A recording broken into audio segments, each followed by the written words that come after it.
are listening to Voice of the Fans Sportscast, brought to you by none other than the voices of the fans. Oh, Canada.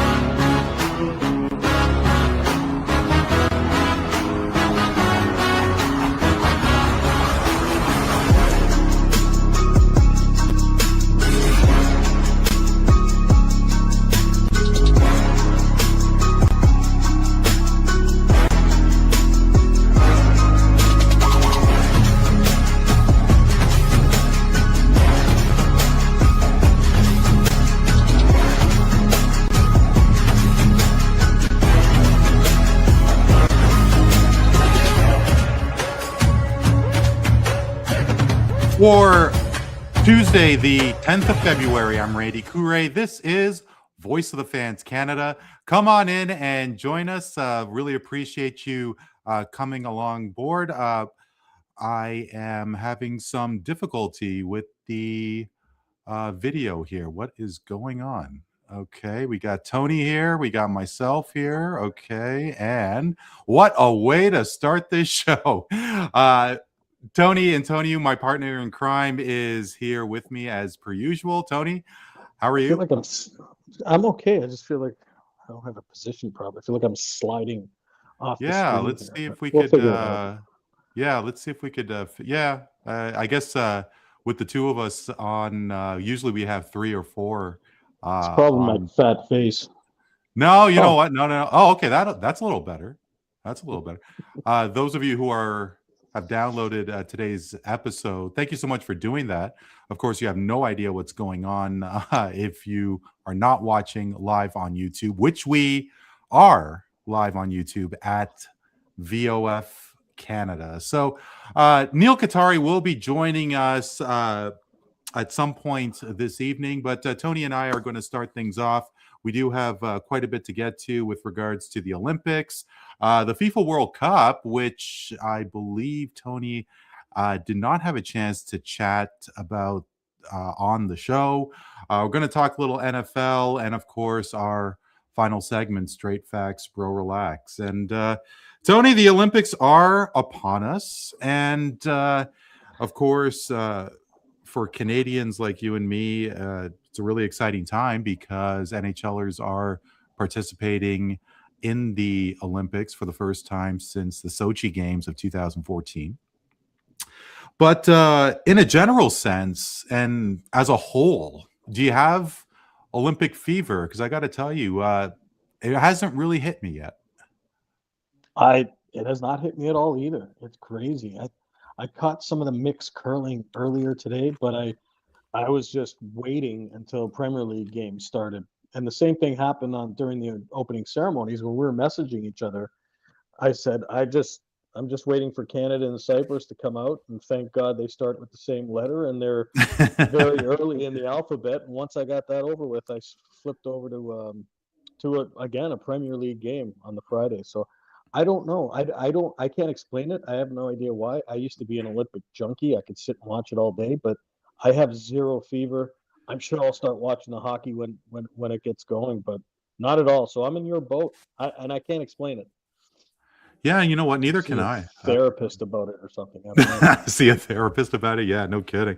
I'm wondering if it is because it's in the other side of, the other side of the world. Maybe that's a little dramatic considering it's in Italy. But for me personally, I think I've discovered that I enjoy the Winter Olympics more than the Summer Games. Just the events are that much more interesting from my perspective. Like events like biathlon, like I don't know about you, but I really enjoy the speed skating events. And but with the Summer Games, I mean, Canada has had a little bit of success. They did pretty well in Paris, but as a whole, I like the Winter Games. What about you? I think the Winter Games are obviously, if you're cheering for your country, it's more fun to watch because Canada tends to win more things for sure. But the summer games are happening when nothing's really going on, so it's easier to sit around and watch these things. I guess with me, we're just we're just over a month away from the Toronto FC home opener too. For Christ's sakes, I was just thinking about that. But I still have Premier League soccer that I'm watching every weekend, so I'm kind of into that. But yeah, I don't know. I used to be a lot more into the Olympics. Olympic athletes were always of interest to me. But I don't know. And I guess we're older, we're more busy. No clue. It's just to be sitting around and watching. But I'm with you on the speed skating, especially the women's one. Those are fun to watch. But that's it. I, Yeah. I guess I'll get into it as we get along here, but I'm not sure. And I think the programming kind of sucks too. I don't know about you, but flipping through either CBC or Sportsnet or TSN, I remember one day it was like commercial, commercial, commercial when I kept flipping. Like I can't. I mean, obviously I can go on Google and put a schedule on and see what they're showing that day, but it just seems like everything is all over the place too. The programming is kind of annoying as well. So I just said, "Oh, screw it, put on a Seinfeld rerun." Actually, I'm Never pretty go big on into this. there. I'm pretty big in the Seinfeld reruns too, but you have to consider CBC Gem also because a lot of events that are not on CBC Sportsnet TSN are on CBC Gem. Like during the Paris Olympics, I found the CBC Gem to be fantastic to watch Okay. different events. Now, maybe now there's a significant number of more events for the summer games. But I completely agree. The It is, in my opinion, kind of all over the place, and I do find it ironic that Sportsnet and TSN have multiple channels and they're showing the same event on different That's another channels. thing. Like, yeah, go Yeah, figure. it's another thing. Like they're showing the same event on Sportsnet and TSN sometimes too. So it's not a big deal to me, to be honest with you. I guess maybe it's just like I'm getting older. I have no idea. It's just Yeah, it doesn't drive me the way it used to be. But we'll get into the hockey here once it starts going for sure. definitely going to get into the hockey, and yeah, I think it's an age thing. Absolutely. Eh, So, Tony, well, for me as well, because I'm right there with you. Because, like, hey, I'm going to be 47 this year. Good lord, like, where has the time gone? oh, you're But just a you're just a kid. yeah, if only that were true. If only that were true. But Mhm.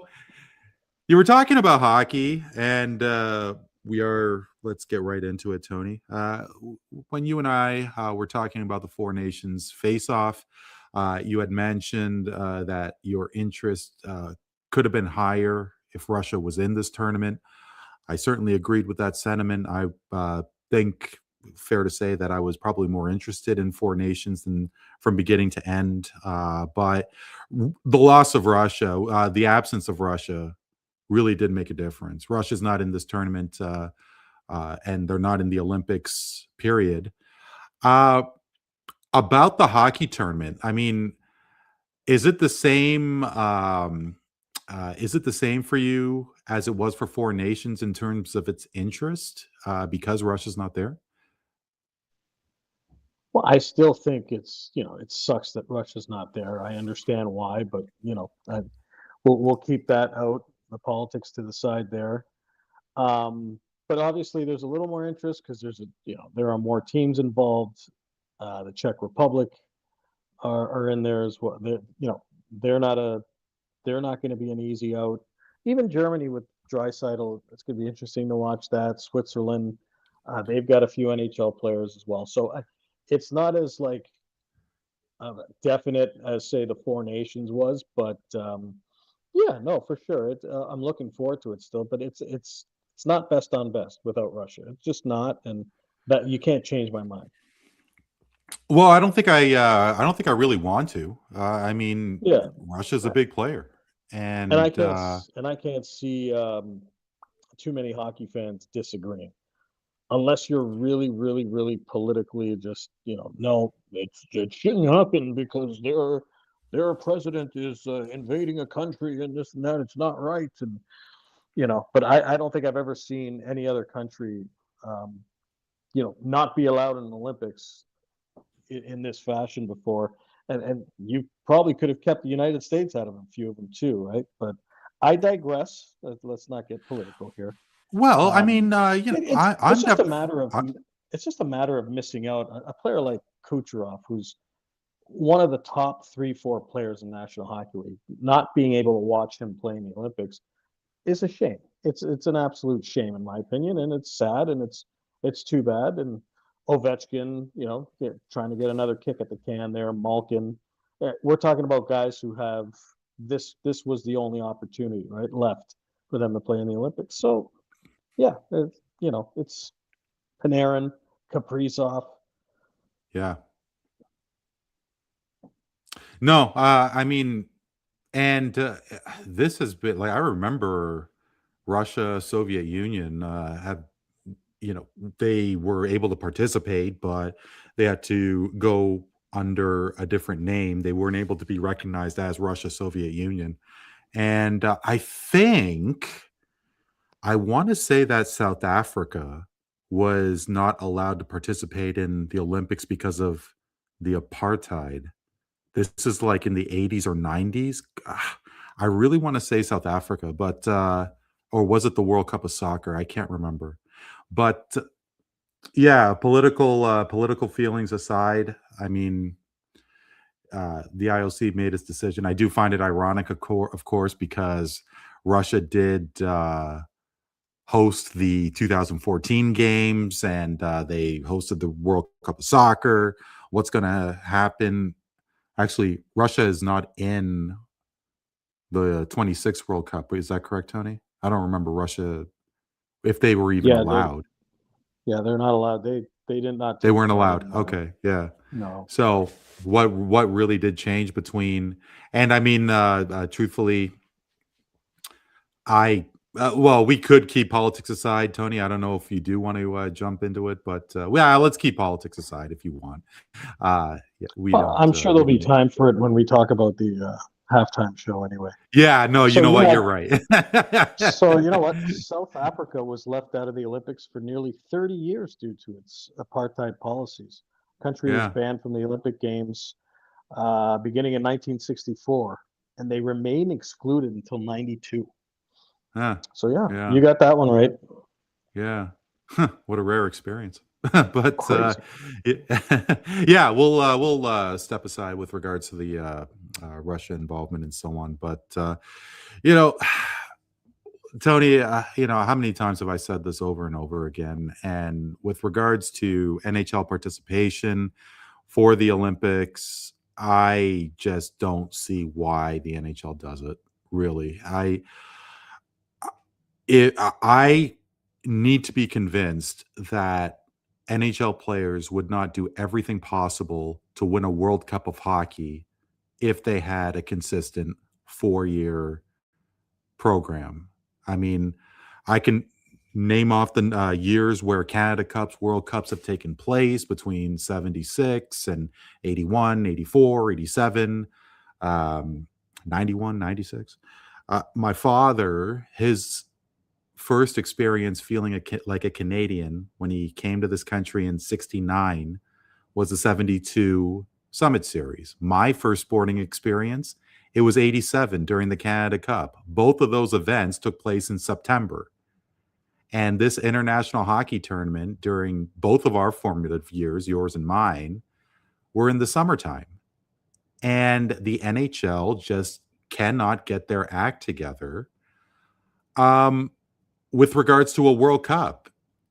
Do you have any thoughts on why that potentially is the case? Because they just continue to miss an incredible opportunity, and now they're putting their elite players at risk because they are going to go full tilt at this tournament. Well, they went for full tilt at a 4-team exhibition all-star tournament. So yeah, we expect Absolutely. that. This is the players. This is all the players. The NHL virtually benefits nothing from the NHL players being in the Olympics. This is IHF, an event all the way. If it was up to Gary Bettman, he would absolutely have it the way you're talking about, but because they're incompetent, because there's been an endless line of labor issues, work stoppages, and what have you, you were never able to keep a consistency about it. And at the end of the day, there's not too much power NHL players have, in terms of salary structures and what have you. So this is something that they've taken control of and that they really want. But I guess it makes sense because it's in Milan. I don't know where the next ones are. Are they going to say no? We're taking this one off. I could tell I'm with you, you. I could tell you that the 30 Olympics are in the French Alps, and 34 French it is Alps. in Salt Lake. Okay. So Yeah. I can see, yeah. So there'll be consistent Olympic appearances, in my opinion, unless something drastic happens. But the NHL can't get their act together because who knows? They're incompetent. When it comes to that, they're incompetent. I'm with you 100%. It's been an argument I've been making all along, especially after working the 2016 World Cup of Hockey. I thought it was so well run. I was able to gauge it from the background and from behind the scenes type of thing. And I thought it was so well run and put together. And eventually the players got into it and showed the passion and played hard. It turned out to be a successful tournament, and we haven't had one since. So I really Yeah. can't explain it other than just But I think the players put up a fight too. I think the Olympic gold medal supersedes some manufactured trophy or or a Canada Cup or anything like that. I think Olympics is a huge deal to any athlete, professional or amateur. So that's always going to supersede it, and I'm fine with that too. If they're consistently playing in the Olympics, go for it. Good stuff. Bring Russia back too, but. Well, In terms of getting that consistency down, all of a sudden you got to start asking, well, is it too much? If you're having the Olympics every 4 years and then a World Cup every 2 years after that, I don't know. I don't know the answer to that. We'll have to wait and see. But there's never been a consistency to ever get a gauge or know if it works or not. yeah, well, I didn't really notice much of a bump during the Turin Olympics, maybe because Canada and the United States didn't make that gold medal. 98, the very first one, Canada or the US did not make the final. In 2014, I didn't think there was much of a bump. I mean, A, it was in Russia, and B, Canada just completely annihilated the competition. And another thing as well, I always wondered if, because John Tavares was injured during the Sochi Olympics, he was lost for the entire year. Putting you on the spot, if John Tavares was a member of the Leafs, do you think that the NHL or any like a high market team, do you think the NHL would say absolutely not? You players are not going to the Olympics. What if Connor McDavid was lost for the year because of an injury at the Olympics? Austin Matthews, McKinnon, etc. I don't think there's a chance in hell they go in 30 and 34. I think they'd probably still go anyway if it's in the You do, huh? agreement. Yeah, if they want to play, players want to play. Do you remember what it was like just a few short months ago when there was everybody was very jittery about the arena in Milan and how it was coming along, and how apparently the configuration of the ice is slightly shorter Yep. than a regular, and they all uniformly said we're still going. We're still going to go play even if it's on smaller ice. If we have to swim out there, we're going to go play. We're going to go represent. So. I don't know how you can stop them. I remember Alex Ovechkin a few years ago was threatening to go play in the Olympics. Yeah. Yeah. So But don't you think it's more so like ignorance is bliss? I mean, how many players back in the day? Now I know it's a different set of players. I know this is 20 plus years ago with regards to visors. Visors are for wimps. Visors, you're not a man when you play a visor. And now visors are mandated. Nobody, I don't think like these players today would even think about playing an NHL game without a visor. And they're going to go to that tournament in Milan, thinking that they're going to come back rejuvenated, leading their team to a cup. But if they did say injure themselves, and let's say that it was multiple stars, I think that they're going to think twice about it. I disagree. Hmm. If an athlete's worried about getting hurt, then they're just like they're us. You know what I mean? Athletes are different. They're built different, especially hockey players. You know that. Look at Braden Point. Tried his best right up to the last minute to see if he can get there. I mean, he was beyond injured. It wasn't going to happen, but he did everything in his power to try and make it, try and get there. And his head coach for the Tampa Bay Lightning is his head coach for Canada. So you would think in the back of his head, he's thinking, well, I need you for a Stanley Cup playoff run, but if you can come, if you're able to come play with us, I prefer that. I want you there. I want you part of this trip, part of this ride, a part of this experience. So no, athletes can't worry about that stuff because if they do, they're more likely to get hurt. It's going to be an easier time for them to get injured. You can't worry about that. You just cannot, and that's not what they're built for, right? They're just not built for that. And but take a look at the NBA. Look at it that way. Well, and I agree with that. No, but what I'm getting at is NBA players, they went at it during the NBA All-Star game, and then they got mega contracts, and their complete mindset has changed. Now the salary cap in hockey is going to rise significantly.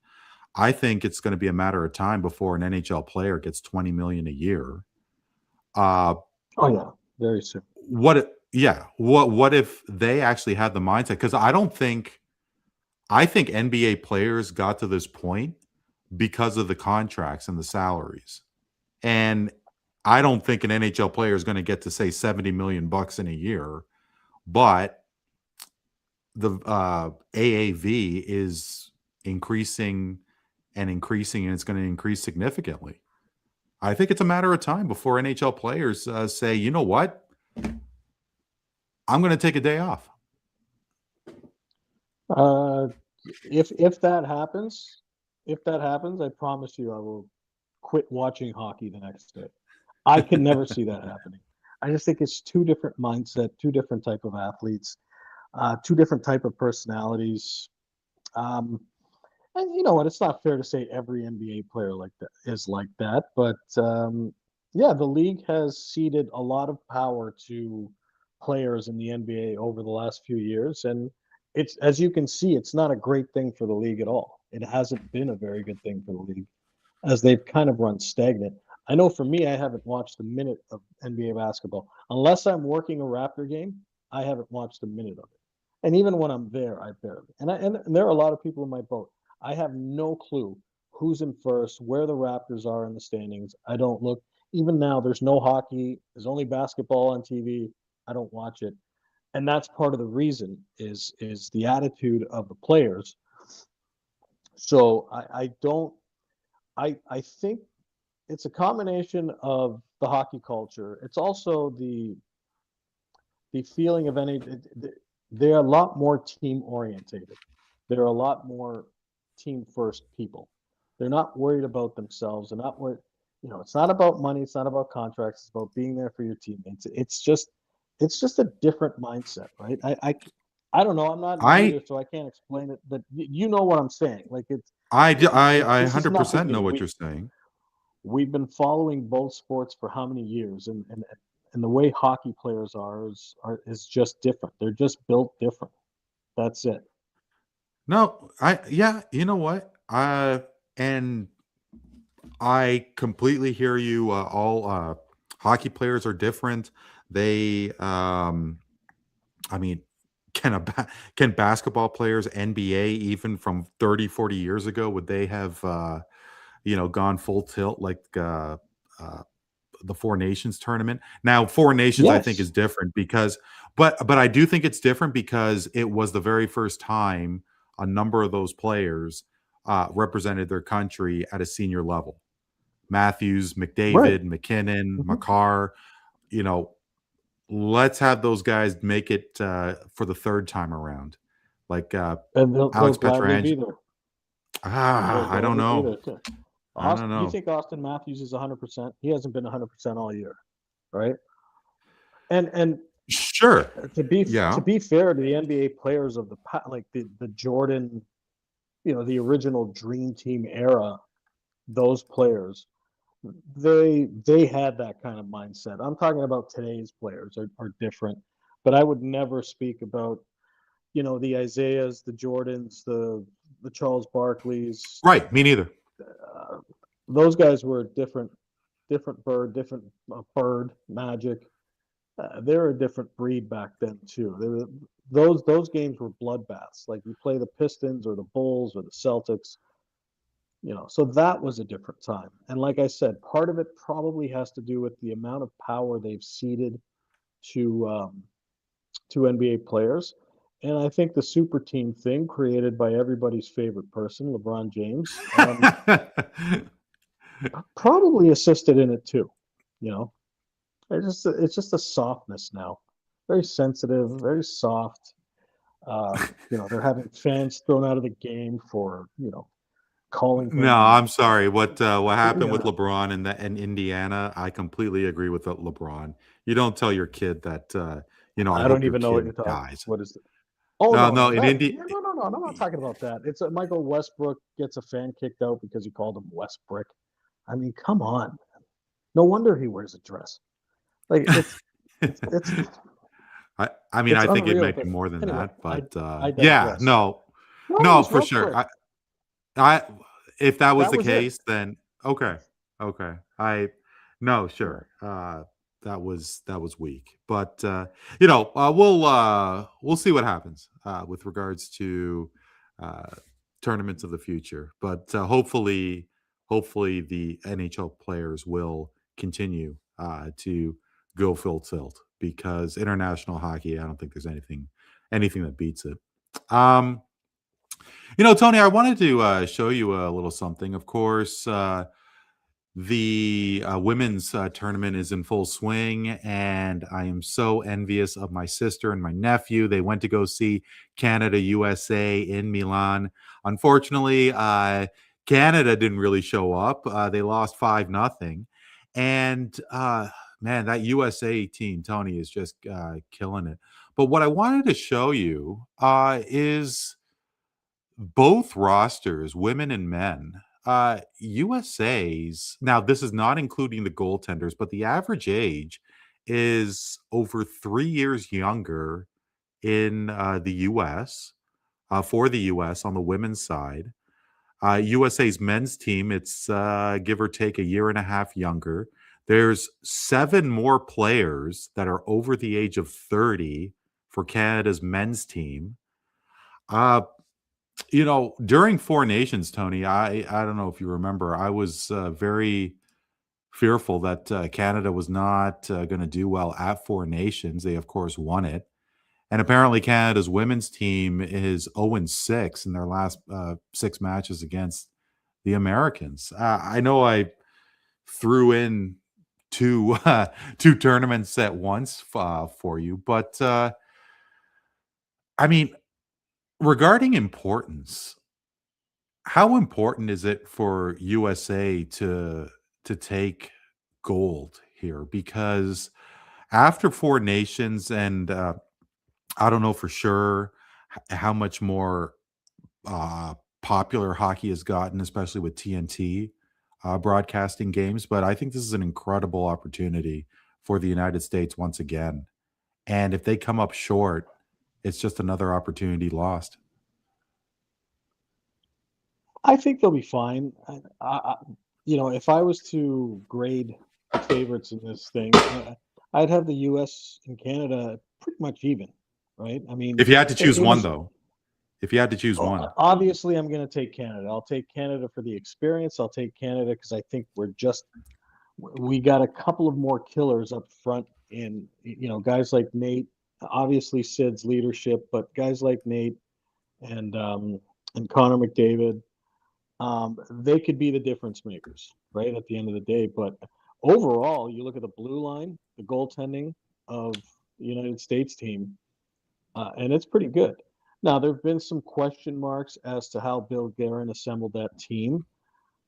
Some players that were left out, but and so he's kind of going with a little more sandpaper, I guess, in the bottom six was part of his thinking. And look, Mike Sullivan too, who's a heck of a coach. He's having a tough year. He had a tough 3 years in Pittsburgh, where he went 3 straight years not making the playoffs. He signs the big contract with the New York Rangers, and things aren't going well there at all. So I don't know how much of a distraction it is to him. I don't know what he's thinking from a confidence perspective either. As a head coach, I would take John Cooper over Mike Sullivan in terms of coaching. But don't forget, you got Sweden, you got Finland, you got the Czech Republic. These are good teams too, and they can shock you in a heartbeat. But the edge is to Canada based on a couple of those guys that I mentioned earlier in the answer. I'd say, and even like a guy like Sam Bennett stepping back. I mean, I thought it was just an absolute travesty how he didn't make the team, given how good he's been for the Florida Panthers over the last couple of years. So he gets in because of injury, and that guy is a just do anything on the ice type of player as well. So, but it's so close, man. Like it's hard to. I would not be shocked if the States won the tournament either, right?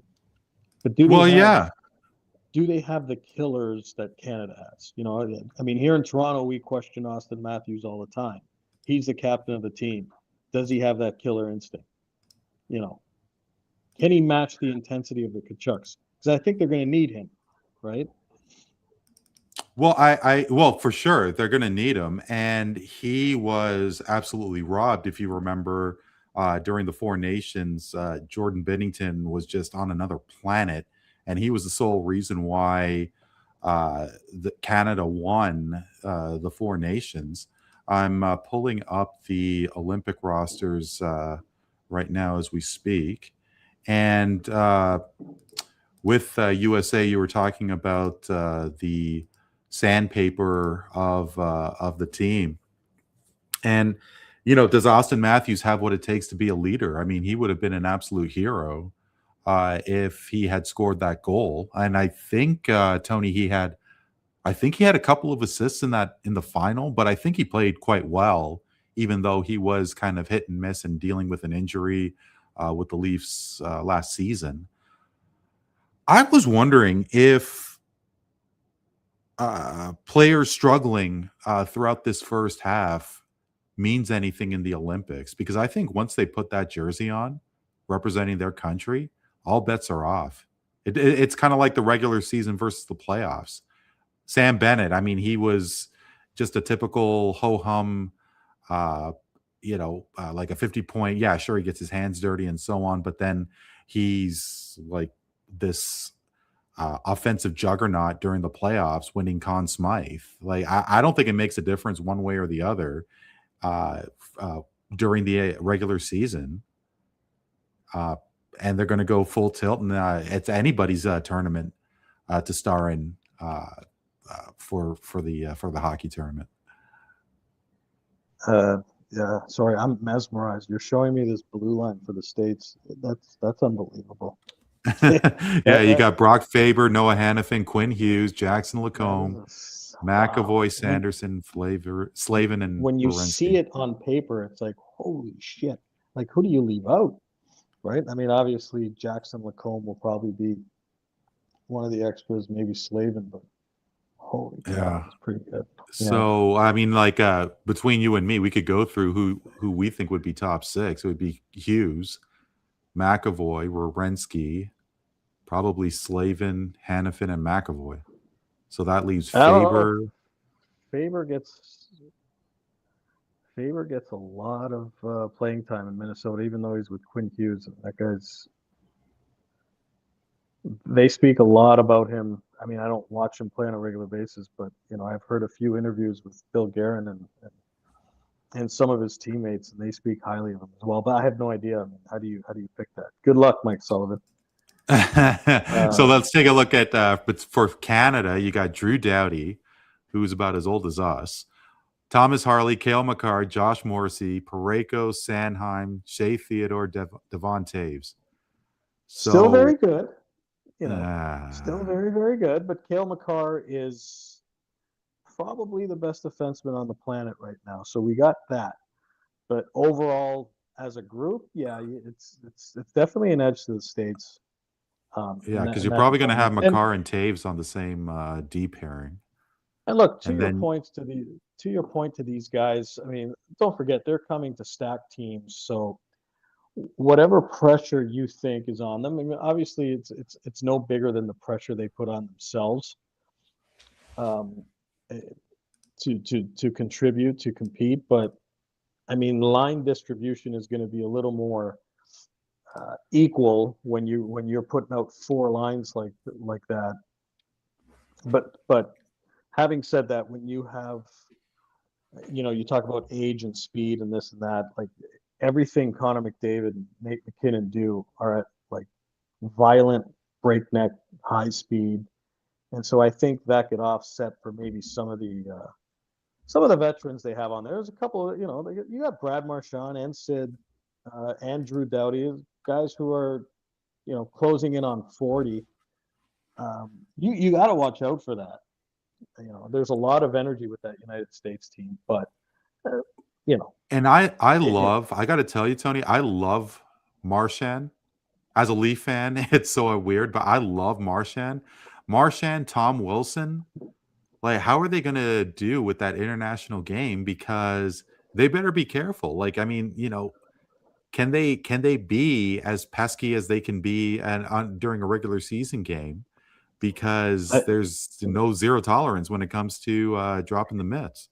Yeah, they definitely officiate differently in international. Although I believe there will be NHL referees in the Olympics. There usually is. I can basically guarantee it, but I don't know 100%. But I'm pretty sure. So there is that. No, I think they'll be fine. I think they're just not tough guys who run around. I mean, Tom Wilson was that once upon a time, but he's such a good hockey player, and he's the premier power forward in the game right now for Canada. Basically, when you think about it, he's our Brady Tkachuk, Keith Tkachuk. Matthew.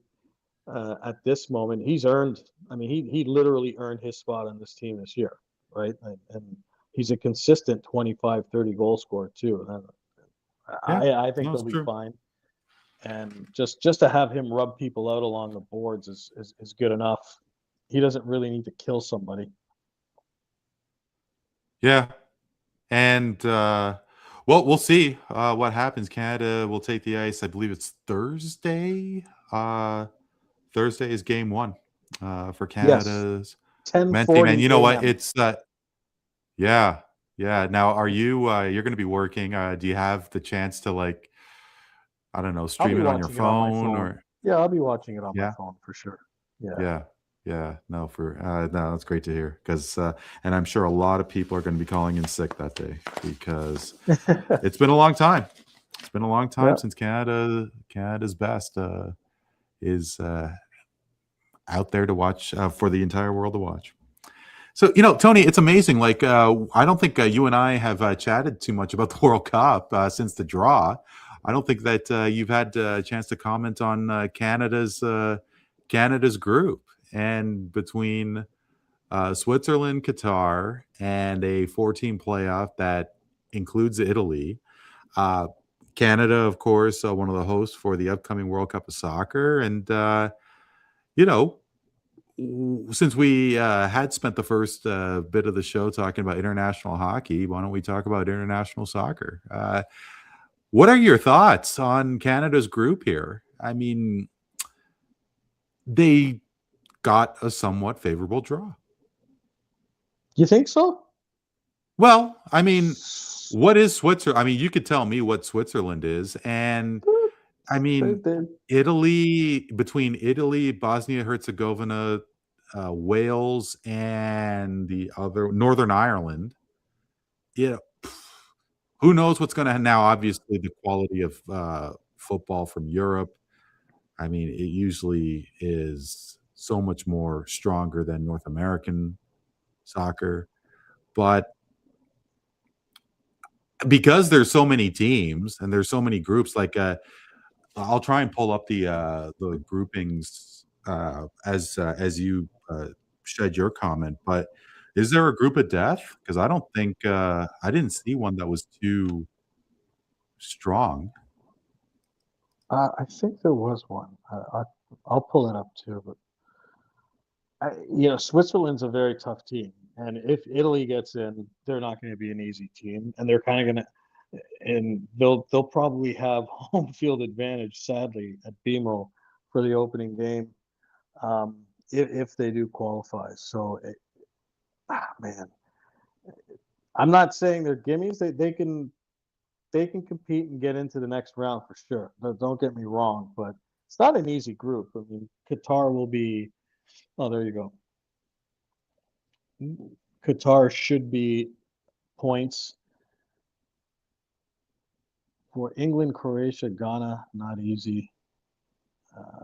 But no, because there's more teams and more groups, you're not going to have that quintessential group of death that we're used to having, Randy. But you look at those three teams.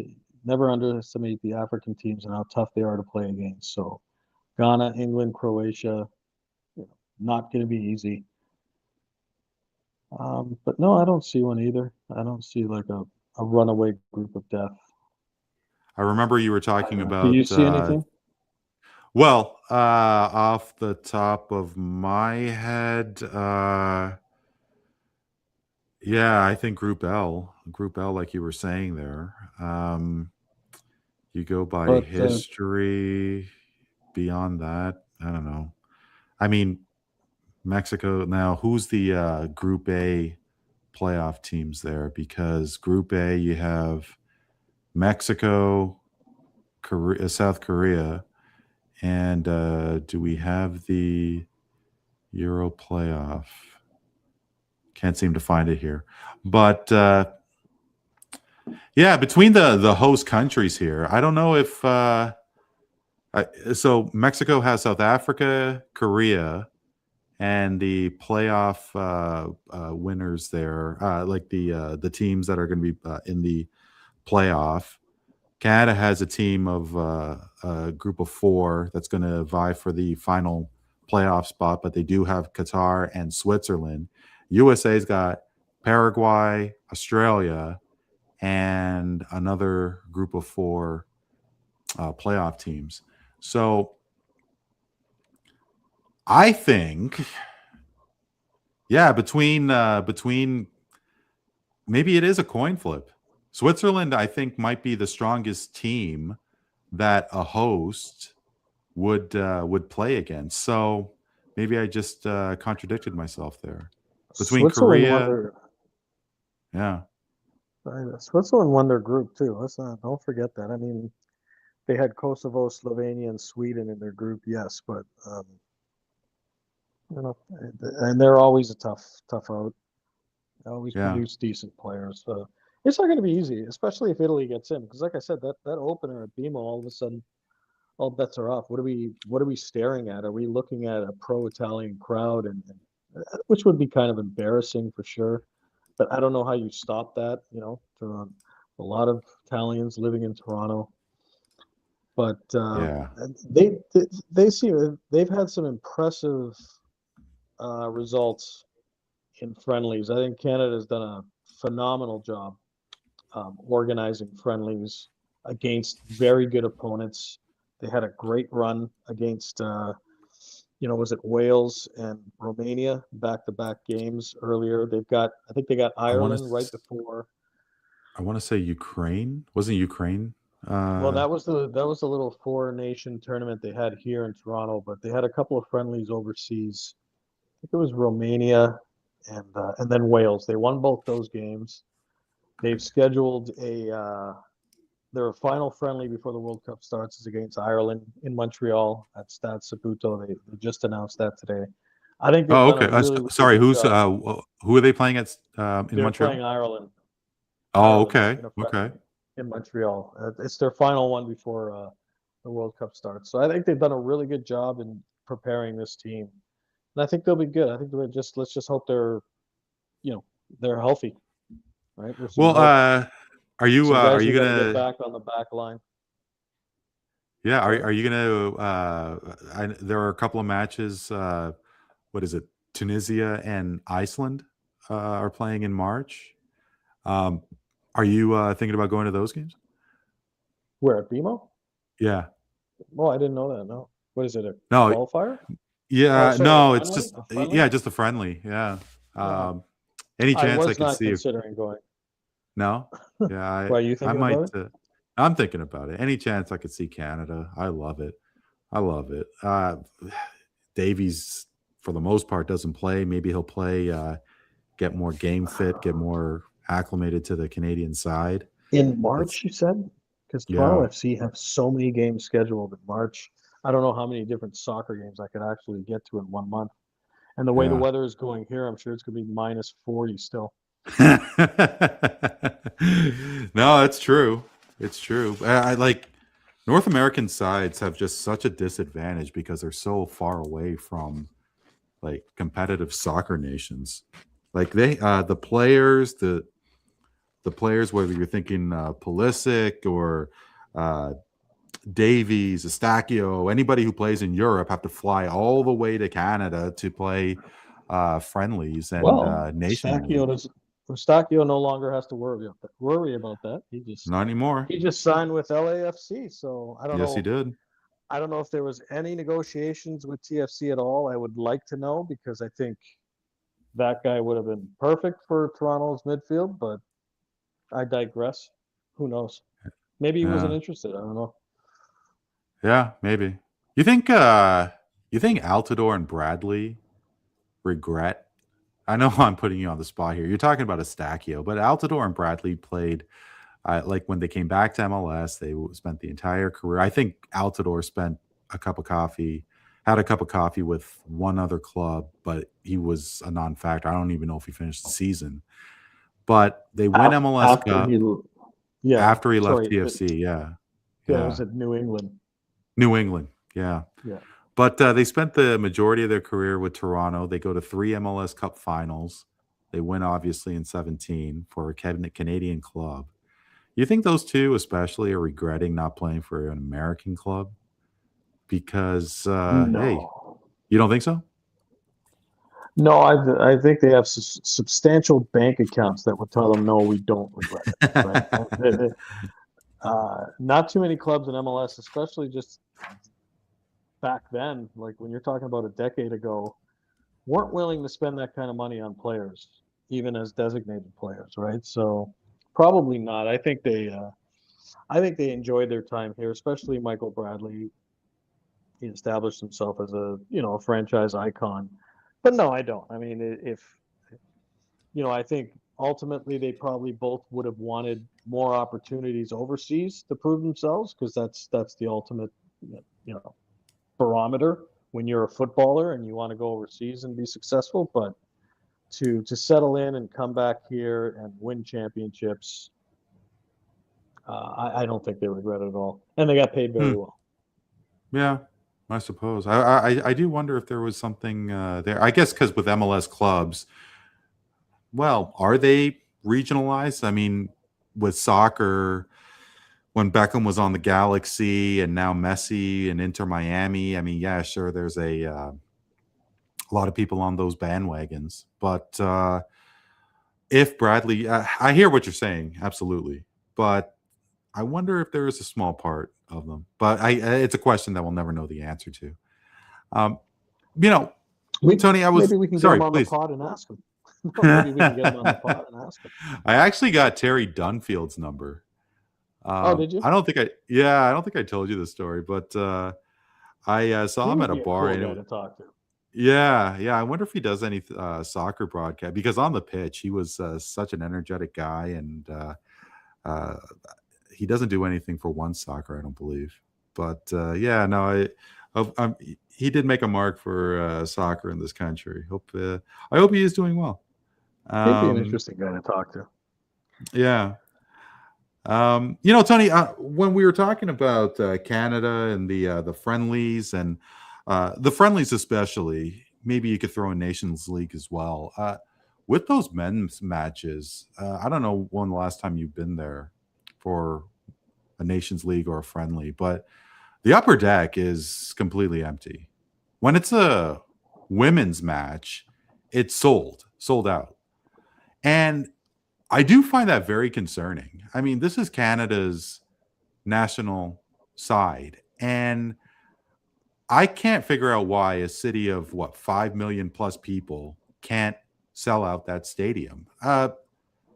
It begs a question to me, really and truly, if Toronto is a true soccer city. I have every reason to believe, and this is based on a hunch, that an American city, especially in an NFL stadium, if it's USA's men's team, it would be sold out.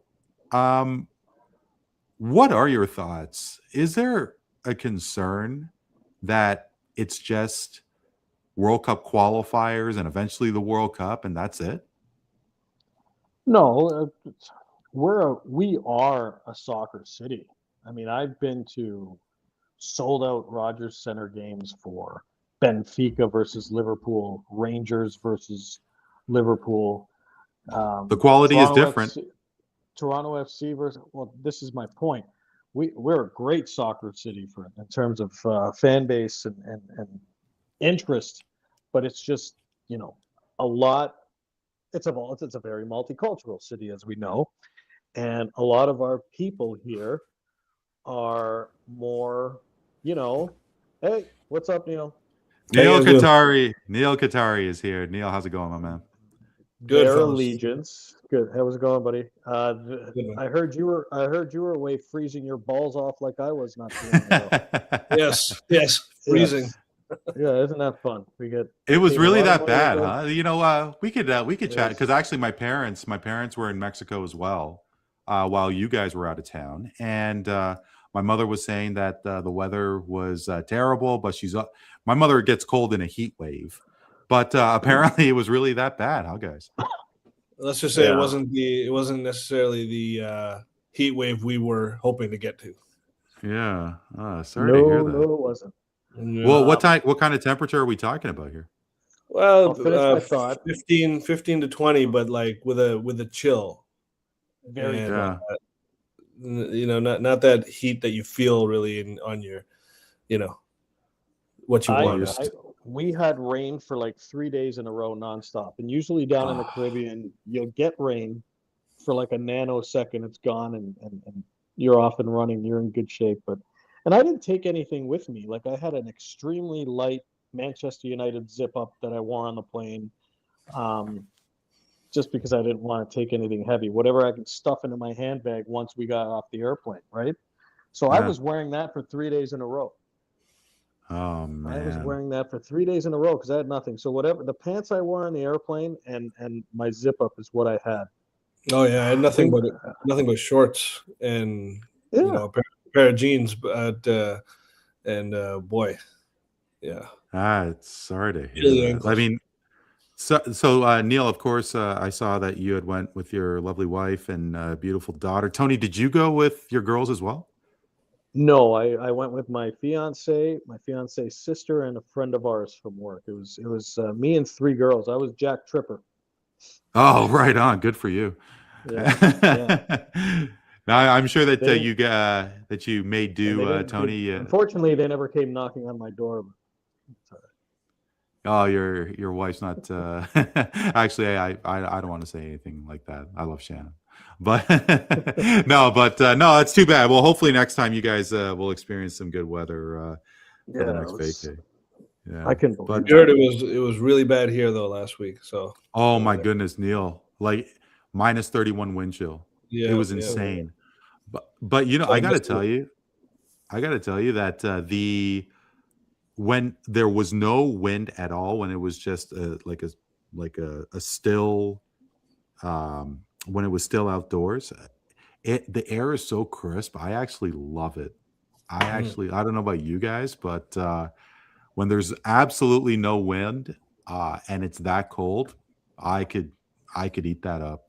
Yeah, I must be weird. No, you guys no, disagree. I'm with you. Any condition where there's no wind, I'm fine with. At the end of the day, I'm done. I'm done wind with is winter. the thing that gets me.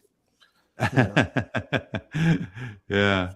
Neel, we were talking about World Cup and soccer, and if Toronto's a soccer city, and Tony had a couple of comments, and Tony, I know what you were talking about, Neel. I don't know if you remember. Toronto FC did play a couple of games at Skydome, and it was sold 50,000 people, but I mean these days it's less than say half capacity, especially for men's international matches, Canada matches, and so on. And Neel, I think there could be something to be said about basketball as well. If Canada played, say, an exhibition match and it wasn't USA, let's say it was Nigeria. I went to a Canada-Nigeria game just after the Raptors won the championship at Maple Leaf Gardens. The arena was give or take about 5,000 seats. It was sold out, but it was a 5,000 seat Mattamy Center. For an exhibition match, I don't know if you're going to get a packed house to watch Canada's men's basketball team. You think I'm wrong? It depends on the opponent, I think, and it depends on the prospects of the team itself, because the team we have now, I think that you'd get a pretty good turnout. Now, I don't know if you're going to sell out, but you're going to get a good turnout because there's a lot of people that want to see this squad play together. And there's a lot of big names on our team. Like, you could never say that in years when Steve Nash was running the show or any time now. Like every name is a recognizable, borderline household name. I mean, for whatever reason you want to give it, including Dylan Brooks and guys like that, And so, the team we have right now, where basketball is in Canada compared to years where maybe you're potentially comparing, you definitely get a much better turnout now. Now, if it's an exhibition game against, let's say, like Croatia, no one really is going to care about the game. They know that they're going to go just see a blowout and whatever. But I think there's a lot of interest, and I think that the interest is going to be feverish for LA 2028. So anything leading up to that, everything leading up to that, full commitment from the guys. The last Olympics in there as a test run. It's going to be great. You nailed it. You said the key word: full commitment from all the guys. It's my biggest gripe I've had for Canada basketball over the years. I think this group is going to be fine. Has been overall commitment, and it starts with the face of our. I'm sorry. I know you're not supposed to say bad things about Steve Nash, but he kind of started that trend. I mean, he was letting the Mavs dictate his situation with the Canadian national team. But this is definitely a more stacked team. And look, you're saying friendly, right, Randy? So I don't think you're going to get a full team out for a friendly against Nigeria playing at the Mattamy Center. Now, if there was some kind of qualifier for the FIBA World Cup and they're playing Greece, I think you can sell out the Air Canada Center, the Scotiabank Arena, no problem. But I think, Neel, you hit a point there. It's like, who's showing up? Are you getting the full squad? Yeah. For basketball, I think we're not gonna have a problem there. In fact, we got too many guys to pick from. Is actually a great problem to have, which we've never had before. You could make a squad of 12 and have 3 or 4 guys, which someone's gonna have a problem that they were cut, or say, hey, at least we got those guys ready to go if we got an injury or something like that. But you look at it just on this topic. Nobody, and I said this on previous pods, including when we were talking during the World Cup, during the Olympics. I said at that time, this squad nobody's in their prime from an NBA point of view. So imagine what 4 years does. You already see Shea develop into an MVP champion, best player in the league, him and Jokic, you could say. Look at what Dylan Brooks is doing now. That swear to God, that game he had against the USA where he dropped 39 points, he was the MVP of that game. It did something to his career, his confidence. Even though he's still Dylan the villain, He's a legitimate all-star. I think he should have been an all-star this year, to be quite honest, and an epic agitator, just like he always has been. So he's a great two-way player, and all the other guys that you could name, they're all still on the upswing of their career. RJ, Andrew Nemhard, the other Nemhard brother, Shaden Sharp is another name. Keep a watch out for that. Yeah, for sure. Multiple others. Nobody is on the downswing of their career. So when you are talking about Olympics 2 years from now, 2.5, that's a lot of time for these guys to really, really build it up. And, USA is always going to be the team to beat. There's going to be other teams in the world that are getting better. The biggest Neel, with sorry to interrupt here, but in 28, you're not going to get LeBron, KD, or Steph. Maybe Steph, but not LeBron, or I doubt KD will show up. If he is, he's going to be well over 40. They have to depend on guys like Anthony Edwards, Jason Tatum, Jaylen Brown. Not necessarily all-time greats, and Cooper Flag maybe, but yeah, absolutely. Well, him for sure, I think. But the key between even talking about, let's say it's an America versus Canada gold medal game, the key I don't think is going to come down to talent, because both teams are going to be very talented. It's going to come down to mindset and who is tougher, who can handle the international game, who can play better as a team, because I think that the mentally stronger team out of the two, regardless of physical attributes, will win that game or whatever game they end up playing against each other. And you have to wonder if the Americans have, with all due respect to them, if they have that toughness in them. I think, and just looking at a high level sort of thing, that Shea, I don't know, Neel, I don't know if you have the number off the top of your head, how many games Shea has taken off, but do the Anthony Edwards have that team mentality to lead an international squad to in the Olympics? You have to wonder about that. Yeah, I think he is going to be probably the main guy by that point in time, because he's on that timeline where he's not in his prime either, and he's already a top 10 player in the league by most metrics. And every year he gets better. He's been to 2 Western Conference Finals in a row. He really does lead that team, even though it's with his sort of his giddy, immature-ish attitude, his happy-go-lucky attitude. But he's a rock-solid competitor, gritty player, both ends. So it's just will he develop that sort of that higher level of leadership? Shea seems to already have it. If Anthony Edwards could develop that type of impact on his teammates that like Shea has, the confidence that he just gives them innately, even sometimes by not speaking, just his swagger, it could do a lot. But I'm really excited about Canada basketball. See what I'm saying? 2028. I know we got off topic there, but we're talking Olympics in any case, so it's a fine time to get excited about it. It certainly is. And as you were, both of you were talking there, we were before you logged on, Neel. Tony was mentioning perhaps the crowd. If Italy was to make the World Cup, they'd be in Canada's group. That match would be in Toronto. How many Canadian supporters are going to be actually at BMO Field? Is it just going to be at Zerti Blue, and our Italian Canadians like Dan Leggieri, shout out Dano, is going to cheer for Italy? Is it going to be a split environment? Because in most World Cup settings, it's usually one team or the other. I mean, there's not really a lot of countries that have this, mosaic of culture like a country like Canada has.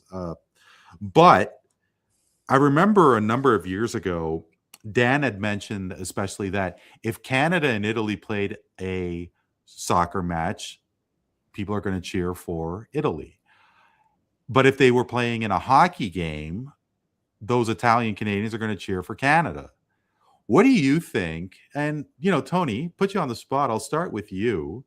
What do you think the crowd would be if it was Canada, Croatia for a basketball game? Because Canada, Croatia for hockey, I think those Croatian Canadians are going to cheer for Canada. What do you think the deal is with basketball? I think it probably would be more pro-Canadian than a soccer game would be. I think so. Okay. I think it has to do I'm with the demographics as well. These guys, a lot of people into basketball now at a certain age, they've grown up with this, with this basketball team, with this group, with just to watch Canada, their basketball program grow. They've grown with it, and they might not necessarily have home countries to the extent that, say, Croatia. But I don't know how important basketball is to Croatians, to be honest with you. I have no idea. So I wouldn't know the definite answer to that, but I could see it be more pro-Canadian for basketball, for sure. What do you think, Neil? I'm thinking it's going to be. I think those Canadians of Croatian heritage. I think they're going to cheer for Croatia more so. I would not pretend to know what Croatian fans are going to do, to be quite honest. But, yeah. No, I'm cheering for Canada either way. Yeah, absolutely. I think the three of us will be, for sure. It's the first time that the three of us have gotten together, of course, since the Bills were eliminated from the NFL playoffs. They did make a change, relieving Sean McDermott of his duties. They signed offensive coordinator Joe Brady to McDermott. I mean, what do you guys think about that firing? I mean, there were some questionable calls that took place, not only from the game against Denver, but some unfortunate. Was it the Kincaid missed catch a couple years ago, last year in the playoffs? But I mean, Buffalo just seemed to be snake bit, in my opinion. I mean, you guys correct me if I'm wrong. Do you think McDermott was the problem? I don't think he was the problem. He was a problem at times. And I got a lot of respect for Sean McDermott. He was a really, really fantastic coach for the most part, but it's kind of like a player who's really, really fantastic all the time in the regular season and through a couple rounds of the playoffs and in any sport, and they just can't quite get past that big hump. And to be fair, Patrick Mahomes is, an immovable object or an unstoppable force, whichever one. And we just had to run into him a few times. There's some luck there as well, but there's also, you create your own luck a lot of the time. And I think Sean McDermott, being a defensive side of the ball guy, did not have our defense up to par a lot of the time when Josh Allen was carrying an elite offense on his back. So he didn't do his part, in my opinion, to match and elevate his side of the ball enough. I don't know how much he called plays. I think maybe there was some stagger with that. But once it gets to a certain point as well, you keep losing. How many times can these guys, especially these longtime Bills, be in that emotional locker room after taking a bad loss when your expectations were so high, and hear McDermott talk again about, you guys did a great job, we'll get them next year? Like, at a certain point, even the great coaches or the very good ones, they get tuned out a little bit. It's like it's human nature. So I think he ran his course. Is appropriate to say. Was he deserving of the firing? That's a different question. I think there's two sides of that coin, but did he run his course? I think the answer is yes. Interesting. And I'll let Tony speak about McDermott before we talk about Brady, perhaps. Yeah, because I mean, I was wondering, Tony, if there was any point in hiring Brady if you're going to fire McDermott. Like, isn't it the same voice that? No, I think the two are mutually exclusive. I think I agree with a lot of what Neel said, and even though I was staggered when the score update came up on my phone and I saw that he was fired, I agree, it was time. It made sense, and this is totally about defensive philosophy, in my opinion. And we'll talk about the Super Bowl shortly. but you watched how super aggressive Seattle played as a defensive team. And I just think in those pivotal moments, Buffalo's defense found a way to lose games, right? I mean, 12 seconds, instead of doing the squib kick, and you decide to play prevent defense and give them the space to get the necessary yards you need for the field goal. In pivotal this is what I always said about Sean McDermott coach teams. In pivotal moments defensively, they found a way to lose games, whether give up a big run, whether a guy wide open, downfield. Tyreek Hill. Yeah, just bizarre ways to lose games. And yeah, when it came to playoffs, and he eventually took over the play calling when Leslie Frazier left for personal reasons. He basically took over the play calling, so the defense was all his. So my objective,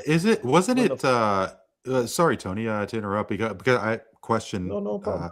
Yeah, but wasn't it more so on the players? I mean, if you're missing if you're dropping balls and if you miss an assignment and so on, was it the players who just fell asleep at the switch, or was it McDermott's play calling? And this is a question that I don't know the answer to. Sure, it could be a combination of both. It could Absolutely. be the drafting, not getting more athletic players, not getting a bunch of guys who just aggressively attack the football all over the field, which Sean McDermott had a hand in personnel too. There's a lot of people don't remember is that McDermott was hired before Brandon Beane. McDermott was a part of the search team to bring in Brandon Beane. Now, I know they knew each other from Carolina and stuff, but they kind of worked hand in hand. So a little bit of blame needs to go around 100%. I think Brandon Beane is on the clock now as well. Mm-hmm. And although Brady wouldn't have been my first choice, I get why they made the hire. And to me, the most important hire is this defensive coordinator. I want to see what he's going to do with this defense. He's going to change the philosophy, change the look, make them more difficult to play against. Because I think Buffalo's defense sometimes, just that they're easy. They're easy to play against, especially the running game. Absolutely. That was more important. You keep the continuity with Josh and the coach. They know each other well. He's going to run the offense, but and I think Brady will give all the defensive play calling, obviously, over to what's his Jim? He's Short? A former player. No, the defensive coordinator. He's a former Bills player, Jim Lanehart. God, I forget his name. I'm not sure, but I would love to get Jim Schwartz. No, you know what? He quit. He quit too late. Jim Lanehart. He's actually a former Bill. Where'd they bring him from? I can't remember. Sorry. Way to be prepared. Way to be prepared for the show, boys. Yeah. But that's to me, that's the more important hire. What did you guys think about potentially Brian Dable? I just saw him lead a complete dumpster fire in with the Giants. Like I'll never forget how he was hanging out by the blue tent while Jackson Dart was getting checked out, and basically Dable was just said, "To hell with this guy's health. I need him out on the field," and he was a lead contender for the Bills job, and I don't get it. Were you guys thinking Dable as well? So no, I wasn't, and I thought that I think that I have this very strong belief that some guys can be head coaches, but most of these guys are born to be coordinators. And Joe Brady may end up being in that allotment, but my hope, and I think Tony's hope, is that he will end up elevating himself to the level of, say, a Ben Johnson and what he's done in Chicago. Both elite. Or I would say excellent offensive play callers who will likely continue to keep offensive play calling duties, just like Johnson has. I'm sure Brady will be as well. So the question then becomes, well, Dable was a good coordinator, even for the Bills. But he wasn't a great head coach. I disagree there because they had one playoff appearance and they were kind of crappy the rest of the years. Granted, they had Daniel Jones, but then Daniel Jones goes to Indiana and he does really well. Now, how does that make Brian Daboll look all of a sudden? So, Well, and Neel, there was a question that I asked our friends in the States. I was wondering if the offensive line makes that much of a difference. I mean, Matthew Stafford, he threw for a bunch of yards in course it does. Detroit. So maybe It makes maybe all it the was an difference. offensive line. Maybe it was the offensive line for the Giants. They were just completely inept, and Daniel Jones was So this. that is a very good point because they probably had a shitty offensive line compared to what he had in Indianapolis for sure. That's a great point and a valid one, but it doesn't, I think, change the story. He didn't utilize him the right way. There's a lot of angles there, and sometimes I think, especially in the NFL, there's so many moving parts. Even for the guys making the decisions on who's fired, who's hired, they don't see all the angles themselves. I mean, if they could, there wouldn't be so much variance in the quality of these presidents and GMs of these organizations.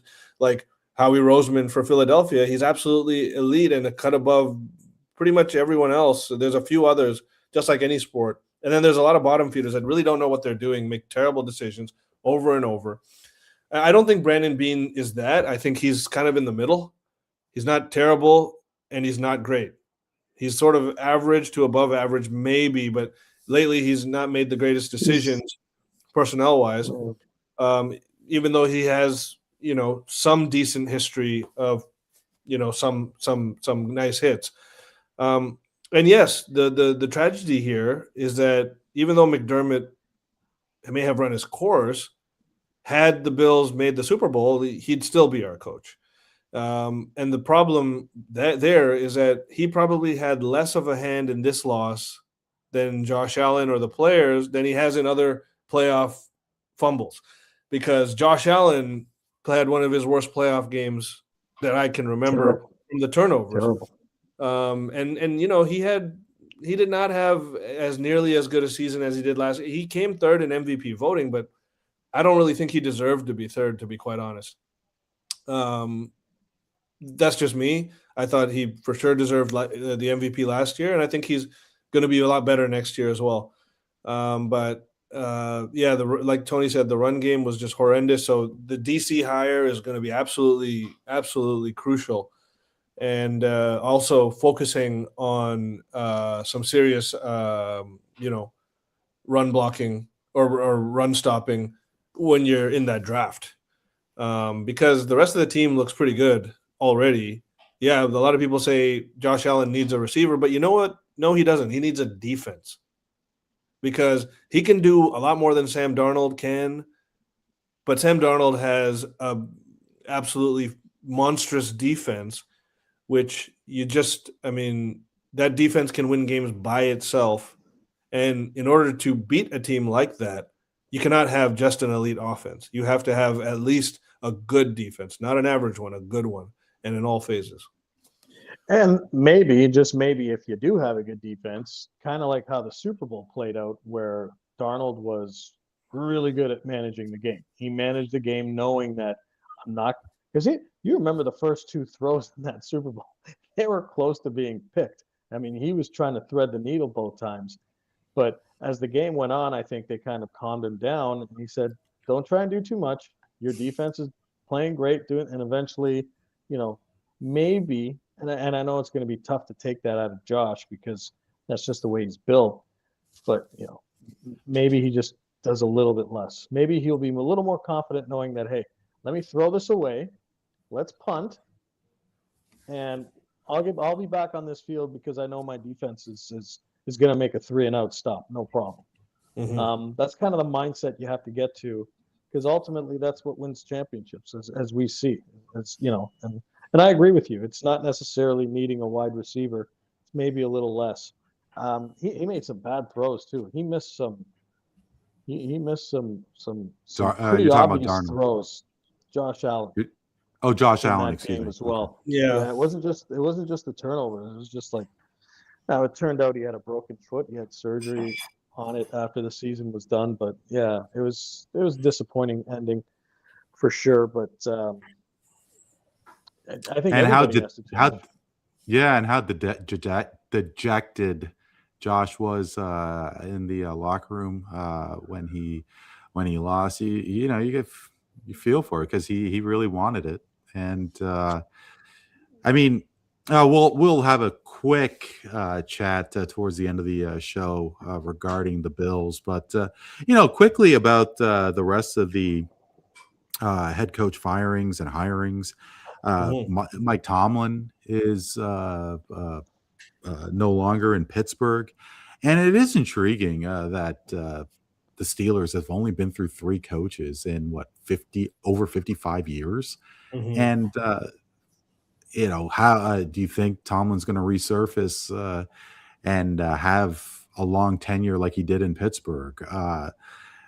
John Harbaugh, is he going to? How's that going to work out in New York? I mean, high level sort of thing. Was there any surprises with you guys regarding the head coach firings and hirings that did take place so far? I was kind of surprised with who they replaced Tomlin with. Mike, why am I blanking on his name? Former Packers, Mike McCarthy. Especially with the history you explained, they've only been through 3 coaches: Chuck Noll, Mike Tomlin, and obviously Bill Cowher. Cat Cowher. And so, I mean, they hired these guys relatively young. Whereas now they're taking on a guy on the downswing, some could say, but and I don't also think that Pittsburgh's timeline lines up with McCarthy's principles necessarily, but so that one was kind of surprising because it kind of is against the grain of what their usual strategy is. And much like McDermott, I was surprised with the Harbaugh firing, but that's another one that just ran its course. It doesn't mean that Harbaugh is a bad coach. And McDermott, I'm pretty sure, is going to be a sought-after guy to lead some of these younger kind of teams that still have to elevate themselves, But, I think change is just necessary sometimes. I'm trying to think some of the other coaching hires. I'm not sure. What about you, Tony? Yeah, I know Raheem Morris got let go. Tony? Yeah, I think the guy who has the potential to benefit the most is Kevin Stefanski, only because he's leaving Cleveland. So he gets he gets to get the hell out of there. He's a 2-time coach of the year, and they just released Kirk Cousins too, I believe. So it looks like he's going to commit to Penix unless there's another quarterback in mind. But he has the potential to go to an organization where there are some pieces in place that he can work with without, having the distraction of being in Shador world and just Cleveland in general, just being a part of that horrible organization. Shador made the Pro Bowl. The Pro Bowler, yeah, he's a Pro Bowler, obviously. How did that happen? I had better numbers than that. Just if you needed any other reason to delegitimize the Pro Bowl, there it is. Well, the NFL has been doing that for the last few years on their own. I think Pro Bowl's it's not even a real. Yeah. It's nothing to be proud of.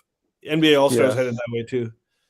Yeah. Yeah, I really wonder if that is going to happen, and it's so amazing with the NBA All Star game because these guys do want to make that game, but you see that game and there is absolutely nothing that would make me watch that basketball game. I mean, like there's no way that Neel, you're more into basketball, I suppose, but there's no way that you would be watching that game, would you? The NBA All Star game? Yeah, absolutely, I will. You would? Seriously? Oh, yeah, I watch it every year. No kidding. Why? No, I'm not sitting there. Yeah, I am sitting there. I won't lie. I am disappointed every single year. 1 out of 5 years, I'm not disappointed. So I keep on hoping that this will be that dice roll that gets me a nice game. But I watch it for the spectacle. I love the NBA. I love basketball. So even though it's not high quality basketball, it's still there's just a spectacle component to it. It's like trash TV. It's not real sports. Yeah. Trash TV. It's like a reality TV that means nothing, is kind of useless, rots my brain, but it's a guilty little pleasure. Okay. And It's like I keep on having watching, this. It's like watching 90 Day Fiance. Yeah, exactly. Same thing. Please Yeah. tell me you don't Same. watch 90 Day Fiance. You boys No, I watch don't. 90 Day Fiance? Okay, thank God. No, I don't. Sometimes Just blindly I will come agreed down. with Tony on that one. Sometimes I will come downstairs and it's on, and I have a good time with it because, Yeah. wow. But no, I'm not a. Yeah. Are you guys I into The don't Bachelor? TiVo it. Is that what it's got? No. Are you guys I into The was not Bachelor? that. No. No, I don't watch reality TV, but my wife doesn't. So I catch the same stuff that Tony does from time to Yeah. time. Okay. But in any case, like, yeah. I mean, Wembanyama had a quote today. He said, "I want to push guys to play hard in the All-Star game, and if they won't, I'll do it by myself." So hey, let's see if the future of the league comes in on this Sunday and just starts playing to his best ability and dominating, and we'll see how some guys respond. But let's see also how this USA versus the world format goes, because when you put in the country element to it, all of a sudden there is some pride that is naturally going to be evoked out of that. And so I don't know that, especially with the geopolitical spectrum of the world right now, with the USA kind of acting a little big for its britches from the top down, that a lot of these world guys may not want to team up and kind of give it to them, And Wemby's on that team, so let's see how that goes. Although, again, what's his name? Shea won't be playing. Steph won't be playing. So there's a lot of, who knows? It's a spectacle. It's reality. It's trash TV. Enjoy it for what it is. Yeah. No, for what it is.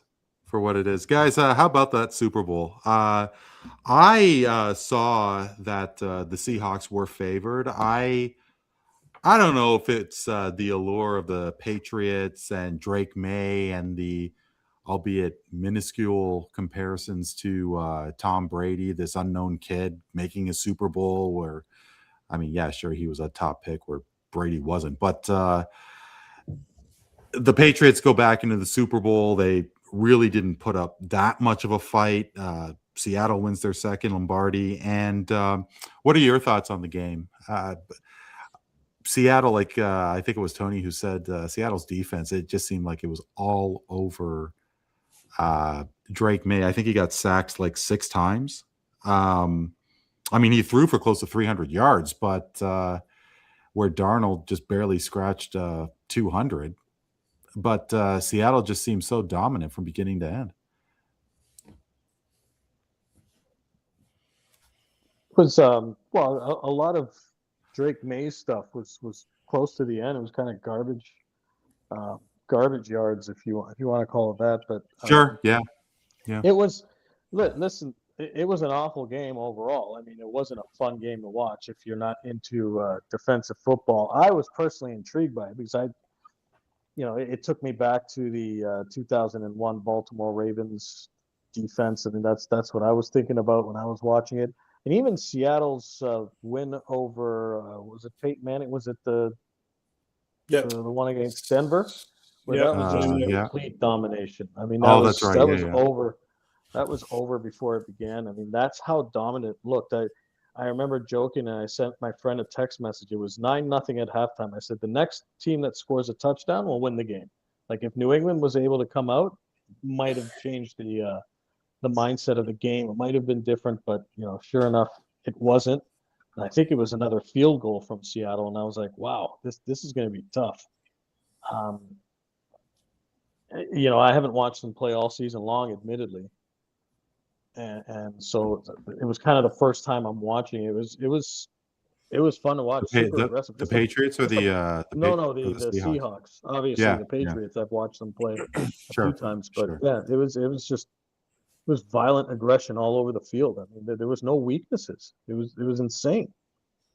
Not only that, Seattle. They don't talk about it enough, but they had absolutely elite special teams play. They were punting, pushing New England into horrendous field position Yes. all game Right. long. The guy Right. hit 5 field goals without a miss. I mean, these guys were, all over the place, just frazzling these guys before they even, the offense got on the field. So, it was just a complete obliteration, domination, all 3 phases, really. And they just New England got some garbage stats at the end, but really it should have been like a blowout, just like that first Seattle one was. And so, you look back, I bet you, if you look back at the last 60 years now of Super Bowls, and again, maybe not so much in the very early years, but in modern history, you're probably going to see, and I haven't done this exercise myself, but you'll probably see that it's a very high disparity that the team with the better defense, clearly better defense, is usually going to be the winner. And so it's unsexy, but defense does win championships, damn it.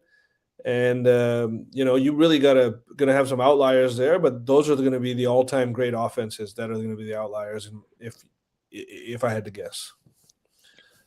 And getting back to the Bills, it's why I never believed this was their Super Bowl to lose. Like that was the ridiculous hype and expectations being laid upon them. And I think a lot of it was, I think it was, blatant dishonesty. They're being dishonest on purpose about that because, these ex-players watch the game. They should know the game. They should understand. And if they actually think that this was Buffalo's Super Bowl to lose, then, they're purposely being dishonest for a reason, for a narrative.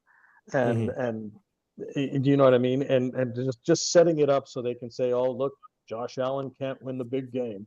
But watching that defense play all year like I did, the Bills, I was like, they can't sustain a run of this. They can't win a Super Bowl with this defense, right? And then you watch Seattle in the Super Bowl, and I kept thinking, well, this is why the Bills never had a chance to win the Super Bowl. Because if it was them in this game too, yeah, maybe you have Josh Allen there who can make a play that maybe Drake May was not able to make, but still, it would have been tough. It would have been really tough. I mean, the first touchdown scored in that game was Bad Bunny. Yeah, I saw that. I think did I send you that tweet, Tony? When Bad Bunny was walking from one side of the stage to the other, there was a tweet that said Bad Bunny has more rushing yards than the Patriots. Rushing yards, yes, yeah. Well, hey, you know what? No time like the present. And Tony, a beautiful segue into the halftime show because there was quite a bit of stir with the halftime show because there was an alternative during the halftime show, and that was from Turning Point USA, the organization that started from the late Charlie Kirk. This was an alternative as there was an outcry from this Latin vibe, kind of losing words here, but with regards to Bad Bunny being the host of and the lead act for the Super Bowl, Bad Bunny, of course, being really against and vocal towards U.S. President Donald Trump, and there was quite a bit of headlines regarding this, and I think it was Bill Maher who said things are so polarizing we can't even have a halftime show in peace. And Neel, I do want to start with you only because you really, for the most part, hasn't really talked about the social matters as much as Tony and I have together. What were your thoughts on the alternative halftime show? Was it necessary for Turning Point to have this event during the Super Bowl halftime? Sorry, I have to say that I did not watch it, but my answer is it was not necessary. Because why the hell do we care about Kid Rock still? Tell me that first. Kid Rock is the only guy that you can get to headline this. That tells you about the illegitimacy of it in the first place. You don't need to tell me the political motivation. All you got to say is the best we could do is Kid Rock. And I will tell you to go shove it.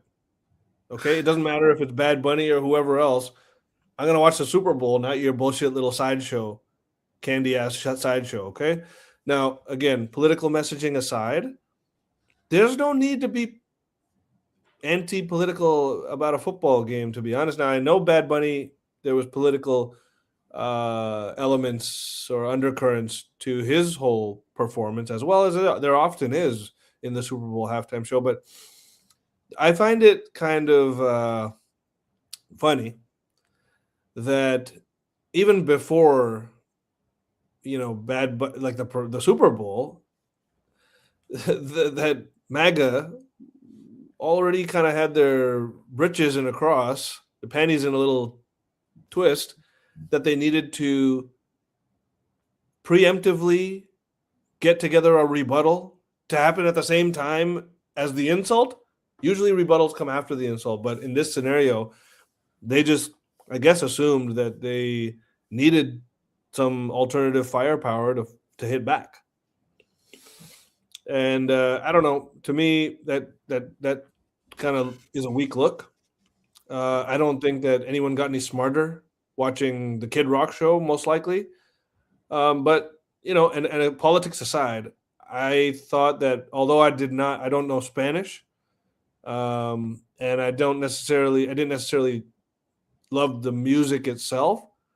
I thought the show, not necessarily the music, but the show was pretty good by Super Bowl standards. He put on a fantastic show, almost like a Broadway show that, the set pieces, the dancing. It was really elaborate. Yeah. It was very elaborate and so, colorful and all these sort of things. A feast for the eyes, one might say, more than anything else. And then I read about the political messaging or the unity messaging, things like that. And I don't see why people have such a big problem with this guy simply saying, yeah, America has Latin Americans from every single South American, North American country. Every single one is represented within the USA. Doesn't mean they all have to be illegal, legal. Doesn't matter their status. The fact remains that whether it's illegal or legal, everybody's represented. So I didn't see what the big problem there was. But I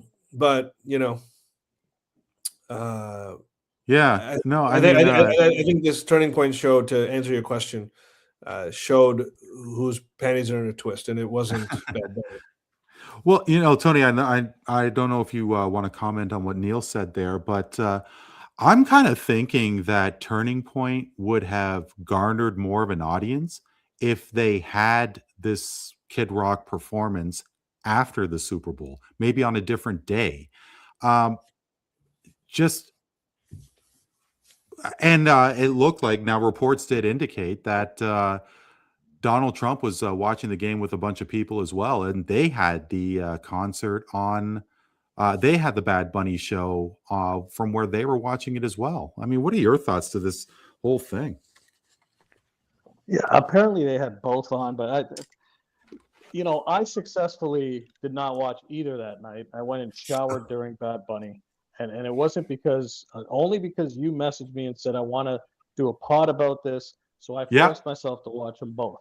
Okay, and I like to be objective. I think you guys know where I stand politically for the most part, and I always want to have conversations. I think, respectfully to Neel, I think you missed the point of what bothers people sometimes. TPUSA would have been stupid to do it on another night. The whole point was to see, hey, let's put this show on at the same time and see what happens. I don't think in a million years they're expecting to supersede the Super Bowl's numbers by any stretch of the imagination. No, of course not. And why Kid Rock? Good question. Because nobody else will do it. And plus, there was 3 other very good singers, because I watched the show, who, good musicians who play instruments, sing well, were singing about traditional stuff, Christian stuff, American, family values. I thought overall. Sorry, before you continue, have you heard of these people? Have you heard of these people? Them both. No. I haven't. You never Well, heard of the other? one, Okay, I was curious. I was just the, curious. Okay. the one lady who sang, I forget her name. She sang the first song she sang. I'm like, oh yeah, I know this song. This song sounds familiar, but I don't remember. Okay. Like, Okay. Fair enough. Fair enough. first of all, I watch sports to watch sports. Everything else, that's why I Yeah. avoided the, Yeah. Yeah. the, you know. But I think what TPUSA is saying that we're America first, yes, but I mean we're kind of sick and tired of the NFL. This is more on the NFL than it is Bad Bunny. Bad Bunny was put in a tough spot by Roger Goodell and Roger Goodell giving Jay-Z, carte blanche to run the Super Bowl halftime show. Okay, this is part of the problem. and they're basically constantly now putting the middle finger up to a large portion of the NFL fan base by putting these anti-American type sentiments out. And it really is anti-American at the end of the day. You got the same thing going on in Milan where all these reporters are asking, hey, are you embarrassed? Are you ashamed to be representing America? Like, it's like, did you ever ask that question to an athlete in the 90s when Bill Clinton was getting a blowjob in the White House by an intern? No, you weren't. So it's all crafted narrative. To me, Bad Bunny was planted there by Jay-Z, by the NFL, and they've chosen the side they want to take, right? TPUSA, I think, put on a pretty damn good show. Numbers up to this point have reached about 20 million. So maybe next year they will attract a bigger. But who the hell is who from a mainstream perspective is going to say yes and go to TPUSA? With with how people look at and view TPUSA, right? Even after Charlie Kirk's been shot, nobody understands what he was doing in his life, in terms of bringing conversation into people. And Well, so you who could would say Nicki yes? Minaj, So Tony. You could say Nicki Minaj. Maybe, yeah, she could have said yes. But the point is, I don't think they were intending to, compete. They were just giving people an alternative. People who've had enough, right? People who've had enough of the. And why is America the only country in the world where you can shit on your own country? Where else can you see that, right? Even here in Canada, we're pretty good at being like. I'm not crazy about where our country is now, but I'm sure as hell proud to be. Why does America have to be the only country where the people need to shit on it, right? Like, you speak out on an administration that is just trying to make their country safer, right? We're not talking about throwing everybody out, okay? There are a lot of criminals in here. They've killed a lot of our citizens. We want to try and get them out. Why are we stopping that from happening is the question that these people are asking. Nobody was stopping Barack Obama when he deported millions and millions and millions of people, right? So it just makes you wonder, like, what is happening here? There's a different narrative. There is a different message. I'm not. But following don't you think don't you think that? No, let me. Sorry. The hate for Trump is so bad that people are willing to commit, sins. They're willing to just do sinful things because of the hatred of one person. And is he really Hitler? Is he really a dictator? Is he a fascist? Wouldn't all these people that are talk shit about him day and day out, wouldn't they be dead or in gulags or in prisons by now, right? So, and all I'm doing is speaking on behalf of like what TPUSA was thinking and who they're trying to represent, because clearly the NFL does not care about them anymore, right? Since Jay-Z took over, 2020, Shakira, Jennifer Lopez, 2021, The Weeknd, 2022, Dr. Dre, Snoop Dogg, 2023, Rihanna, 2024, Usher, 2025, Kendrick Lamar, this year, Bad Bunny. What do they all have in common? They're not white, right? They're not white. So there's a message. Can you imagine if it was done in reverse? Can you imagine if John Cougar Mellencamp was put in charge of the Super Bowl halftime show and we had an endless string of The Who, Maroon 5, Coldplay, U2? How the fuck do you think the reaction would be out there? How do you think it would go? So why isn't the other side allowed to be upset once in a while, right? Why are these same people not calling out, the dictatorships in Central and South America? The reason why people want to flee the United States, nobody is hitting on these governments at all. It's always our government or the U.S. government. What are we doing wrong? How are we oppressing people? When millions and millions of people are fleeing from these countries. I just came back from Cuba. 60, 66 years of a dictatorship. These poor people have gone through shit. Nobody says shit about it. And because one guy, one administration wants to rid themselves of some bad apples who are killing American citizens, trying to make the country a little more safe, it's and I think, and again, this is what I think TPUSA is thinking when they decide to put on a show. I think people have had enough. I don't care. The Spanish thing, I don't care. And like I said, the production, I agree 100%. Bad Bunny put on a show, very good entertainer, not a talent. And you're a fan of Bad Bunny. Tony, you have mentioned that you enjoy listening to Bad Bunny. His music has come on, and I have not shaken my shit to it. But I mean, we're talking about this moral high ground shit all the time, and like my dick is being chased, and I want to hide in it, grab it like a bonga. Like these are the words that are coming out of this guy's mouth. He's representing Puerto Rican heritage. That's great and all, but it's, at what point do we hate someone so much that we welcome debauchery, demonic behavior from the other end? That we hate this one thing so much that we're willing to let Satan into our lives, type of thing. Those are the things that I'm always struggling with all of this. That's why I don't try and get overly political. I try to avoid it all. Try to just watch the game. But you brought me into it, Randy. So I have no. But you know what, Tony? I'm sorry. I just love. Here's the dumbest tweet of the weekend. So this is the last thing I'll say. Here's the dumbest tweet of the weekend. Of all the things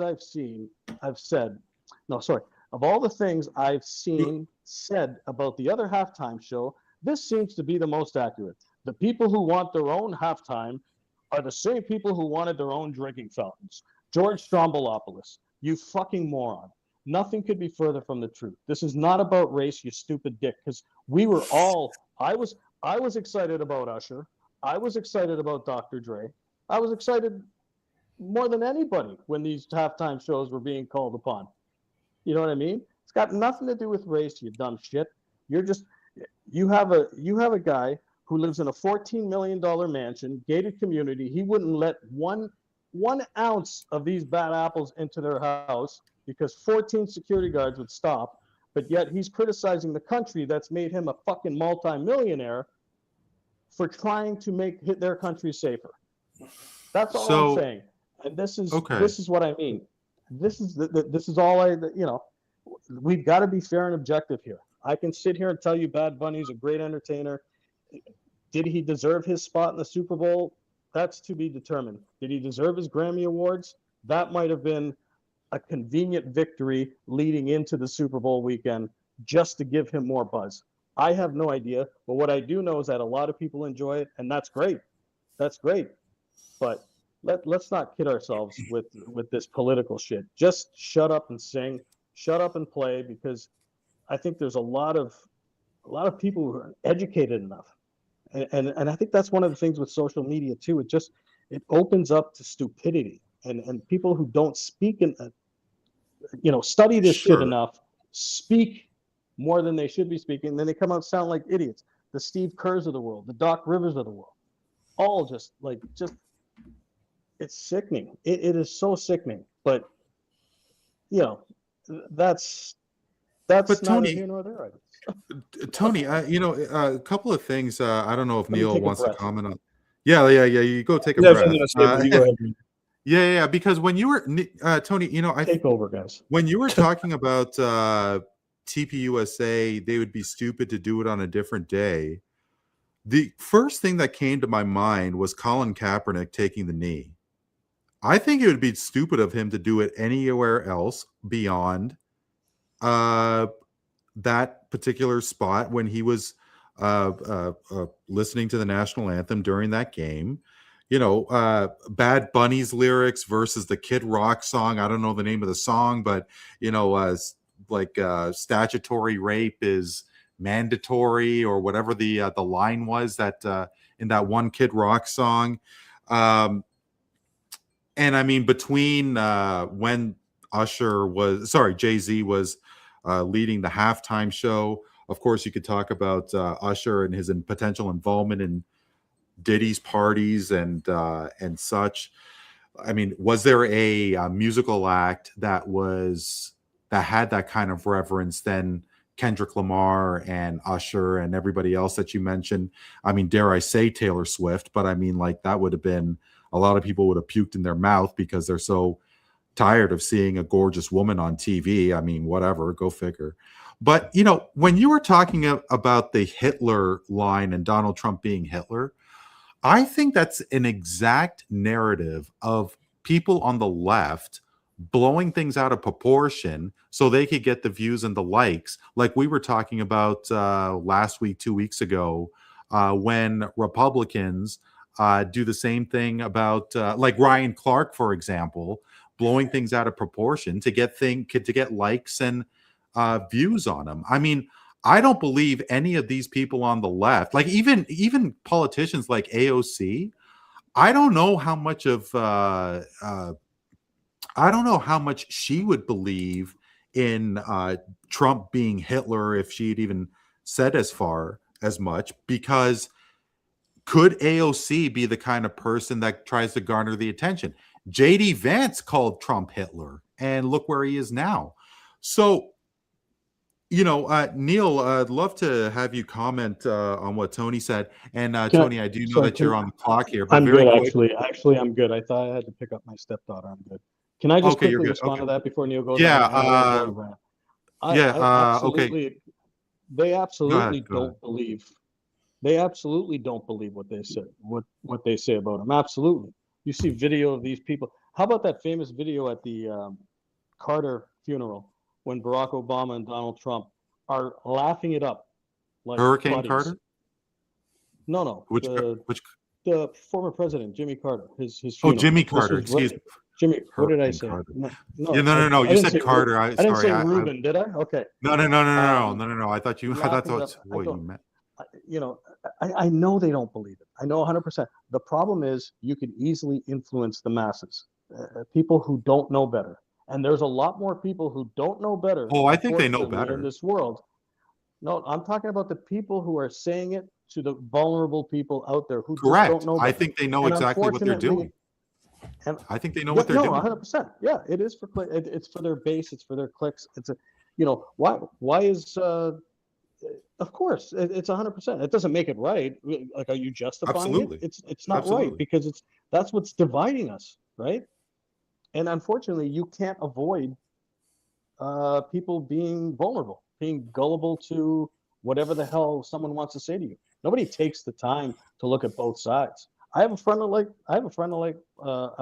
that. We were on vacation together, and she's a CNN lover. You know, she just watched CNN religiously. Right. And Right. so and so whatever is fed to her, you know, you kind of take her off the rails and say, okay, well, it's not 100% like this. Let's look at both sides of it. You know, But Tony, don't you think, and you know where I stand on things, but don't you think Trump and Hegseth, don't you think they're just responsible in stoking those flames? And I mean, these are the leaders of the free world. I mean, when you're talking about the Obama example, like, when is Obama degrading Canada, calling us the 51st state? And, you know, like calling people out on social media accounts. Like, now, because I really believe, and not that I've done like a full analysis on it, but if you take Trump's actions without the trash talk, if he just put up the wall and didn't call Mexican rapists, if he just put up the wall and it cost billions and billions and whatever it was, I don't think people would bat a lash. I mean, calling out Obama and not potentially being American, he knew what he was doing. But if he just simply did everything that without the junk comments and the victimized, like, oh, the media is unfair to me, don't you think that he brings it on himself? Sometimes, yeah, but yeah. So I mean, there you go. Go ahead, Neil. You know why he does that, Randy? Because this kind of leads into what I wanted to contribute to this. First of all, epic rant by Tony. Full props for that one. Either way of the political spectrum he lays on, and again, I consider myself a centrist, so I believe certain things from the right and certain things from the left, but not the far of either side. I hate the far of either side, but I respect a good rant any day, and that was one of the great ones. But so you talk about why does Trump do this? So he's a clinical narcissist, first of all. Now he's some things that are positive, but it's well known he's a clinical, deep narcissist. Sure. And a narcissist, regardless of whatever they're doing, whether it's positive, negative, whatever, they want the eyeballs on them. They want to be in your headline, and they want to be the center of attention. He's got that little girl in him, or that little boy, whatever you want to call it. And then, so you talk about, Tony, you guys are talking about the left versus the right, the classic political agendas, the classic battle, left versus right. You know who's in the middle? The fucking NFL. And let me tell you, just like Trump wants all the eyeballs and all the attention on him, you know who else does? The NFL. Except the NFL is going to get paid for it. And the owners, those billionaire owners, their teams are going to go up in value from it. Now, why do you choose Bad Bunny as a your halftime show? Why? The same reason that, it worked out that Kendrick Lamar performed in LA and was going through an incredibly profitable beef with Drake at the time. And now you have ICE and deportation as primary headline issues in today's day and age. Oh, Bad Bunny doesn't seem like a bad choice. Why? Because the NFL wants to stoke any potential flames, whether they affect this side, that side, whatever. Because in the middle, the money's coming in. And 128 million people watched the halftime show. Guess how many watched the game? Less than that. So the halftime show was more watched than the game. And the NFL has attracted a whole new swath of casual observers. And every time you read about Bad Bunny, every time you read about Kid Rock, Turning Point USA, Goodell, Trump, for the next little while, or at least for, it took a week, the NFL is going to be co-mentioned with all of that in all your algorithms everywhere. So the NFL, by making this decision, they made a bipartisan decision to create partisan tension for their wallet. The same thing that the NFL, just like any good business would do. And the other thing about it is the NFL has reached a point where they can do this because they are Teflon in the society of America now. They are as untouchable as an entity as you will find in America today. They cannot be told by any president, far left, far right. They cannot be controlled. They are a beast that they're an institution that is far greater than anything that can be controlled. And they've developed that reputation through quality of their product, through longevity, and the fact that they've already been through scandal after scandal, and they come out just the same. They call Trump the Teflon Don because he can do and say whatever he wants, and he's still president for a second term. The NFL is more Teflon than he is. So they don't really care what happens as long as their wallet's getting padded as fat as possible. And that's probably a big reason why Bad Bunny was a halftime show. So here's the question. Think about how many companies, corporations, whatever you want to call it, can really, really stick their middle finger up to a great portion of their customers and know that it's not going to affect them in the least bit. You know what I mean? Because you know why? The diehards don't care if they're not going anywhere. No, they're not going anywhere. You could have and they don't really care. But the NFL knows that there's a lot more minorities, left-leaning minorities that maybe are part of their base that they haven't captured completely as zealots of the. Look, I'm an NFL zealot, proud to be. So are you, Tony. We love the product. We don't care about the other sideshow stuff, but the people, the casuals, they care about some of this sideshow stuff. And so give them the sideshow stuff. That's what the halftime show is for. And So- so it doesn't change the diehard fan of the sport, but it will bring in, and they'll do anything they can to use the Super Bowl as a jumping platform for people to pay more attention to it in years to come, just like they've done for years and years and years. Okay, so Okay. here's a question. Sorry, Tony, please go ahead. I'm going to have a quick one for you because we talked about narcissism. We talked about power and money and this and that. At what point to say the owners turn around at Roger Goodell and say, hey, this Jay-Z guy, could we get a Morgan Wallen in next year maybe? Like maybe this Do you is a think little they bit want too to? much. Yeah, so Maybe this if is a little bit too much. the owners wanted that, then Goodell would do it. Because Goodell's making 45 million. Nobody knows how to bend over and take it in the hoop better than Goodell from either yeah. side, because he's making $45 million a year to do whatever the hell people want him to do.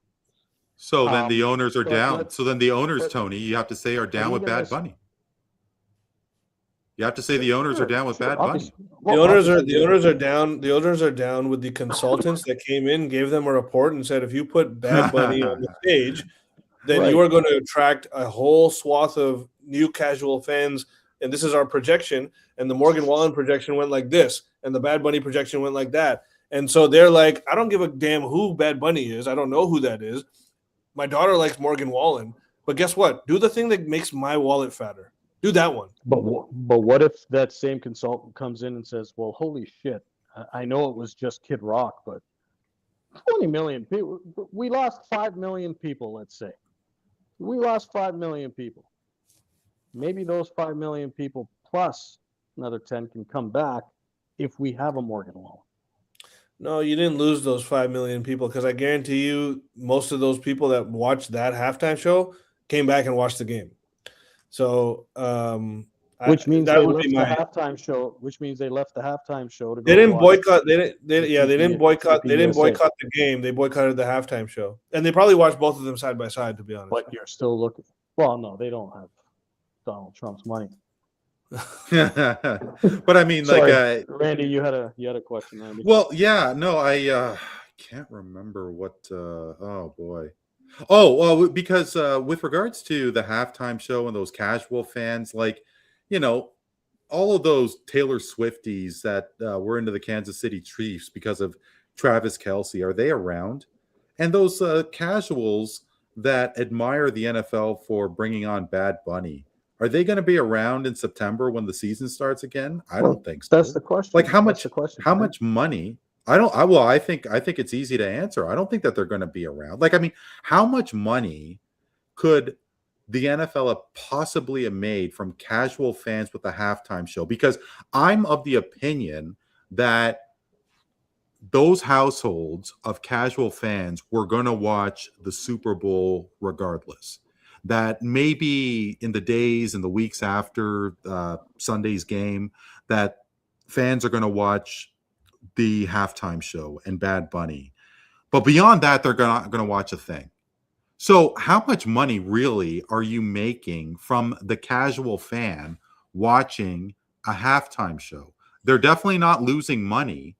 I just don't think they're making that much money. And quite frankly, I think that if it was Morgan Wallen doing the halftime show, that they're not going to lose any money, the NFL. As you guys were saying, it's their Teflon, right? So, and, you know, with the whole thing about Turning Point USA, Tony, and really, I truly believe this, that, and look, if we do go down the rabbit hole, so be it. I mean, Tony, I know you have an early start, so like whatever your time constraints are, but with someone like Pete Hegseth, the defense secretary, who's now called the Secretary of War, whatever that is, I mean, for him to have that speech, which was obviously extremely divisive, and it was coming from his mouth, and he was supporting the Turning Point USA concert. And I really do believe that if it was this coming Sunday, that you're going to get more viewers. That, I mean, like, how many thousands of people went to that seminar, that outdoor conference that Charlie Kirk did have in Utah, and saw him get assassinated in front of their eyes? I do believe that the Christian, the conservative, dare I say the MAGA right, is on the rise. And I think that there would be a lot more attention when with Turning Point USA, with more live viewers. And another thing too, because Antoniou, I don't know if you listened to Charlie Kirk before he was killed.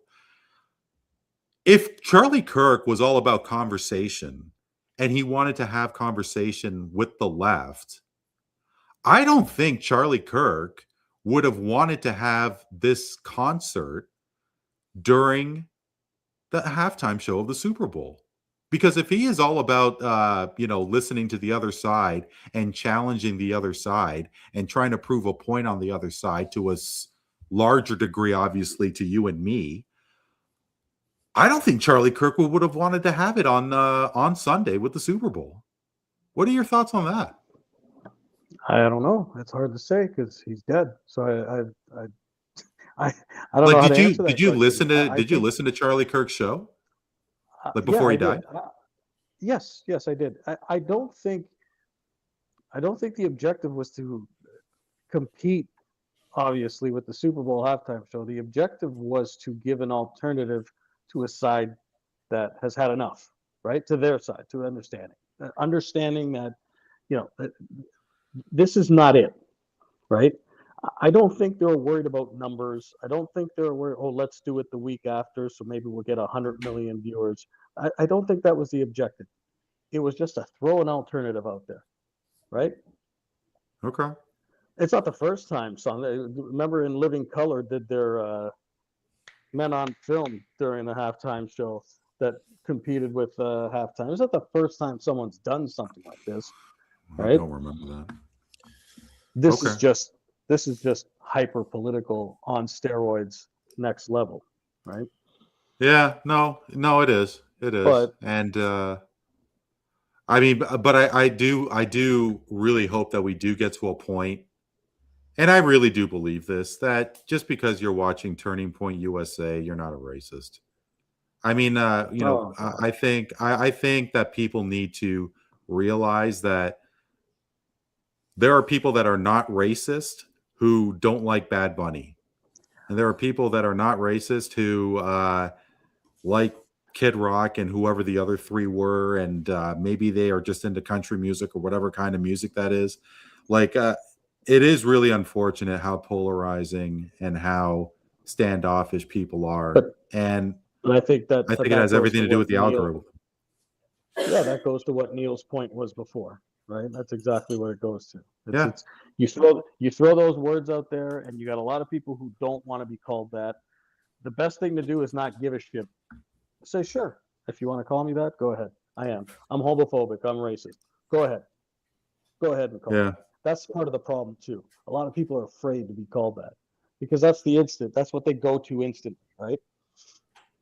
It's stupid. I mean, it's really stupid. But there is. Neel, you figured out why it's done the way it's done like that, right? You mentioned it before. I mean, there is a problem. There is certainly a problem on the left, and the cancel culture is real. But there's problems on both sides. That's why I say the far of the right and the far of the left, both are bad for society, bad for the country. It's the middle 80% that's good for things, the discussion, the debate, the non-zealotous belief in whatever it is, the far wokeism on this side, the far right-sided extremism on that side.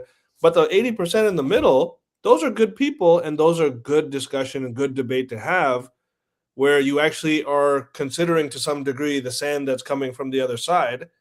Those other 10% on each side, they don't consider nothing. They believe only that their side is the correct one, and they're not open for debate, discussion, or anything like that. And so when you don't have that, you don't have a society. And that's why, there's elements of both sides that plague society today. But unfortunately, the rest of the left or the right gets roped in with all this other BS. And that's why I think, but unfortunately, and now we're getting really political, but unfortunately, this is why society is the way it is because, this is why you don't have bipartisan news channels. You have only far left or far right ones. That it's a shame. Well, in the states, like I mean, like Yeah, no, that's fair. That's fair. But we're talking about the most powerful country and the most important country in the world from a global yeah, perspective, and yeah. they set the tone in a lot of ways. And but this is kind of the way it's always been. And I tell you this, Tony mentioned a lot of these other countries, Cuba, places. Number one, of course, the USA is not nearly as bad as a lot of those places. Rundown societies, poor, impoverished. The people have had much harder times with their governments over time. But at the same time, you can't compare America to those countries because then that's not they're not on your level. It's like comparing an elite NBA team to some peewee team in a way. The point I was making was that a lot of these artists who have something to say all the time about a certain one thing, they never go there, right? They never go there. Even with China, same thing. So they never go yeah, there. I think as I said, it boils down to the NFL seeing an opportunity to pad its already fat wallets by utilizing the political tension of America for its own benefit. And it really comes down to that. Smart move by the NFL from a business perspective, marketing perspective, all of that. The halftime show gets more talk than the boring ass Super Bowl than they put out. And that in and of itself is a victory for the NFL, but I don't know if it's a victory. Who else is victorious here? I know the NFL is. Yeah. I'll mic drop on that. Yeah, no, well done. But let's see what kind of comments you have during Straight Facts, bro. Relax.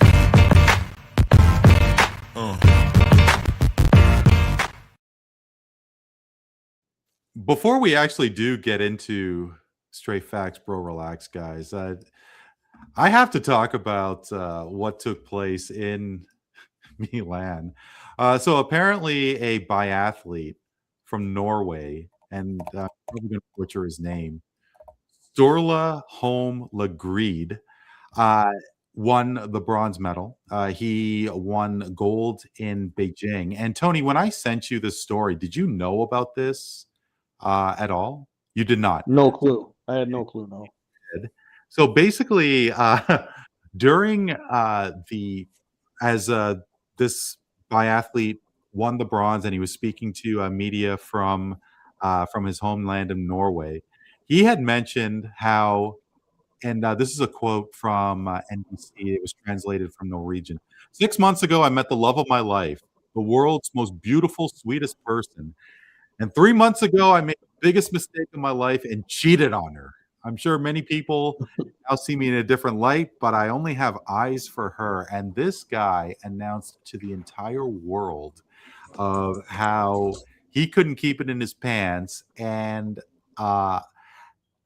basically is begging for this girl to come back.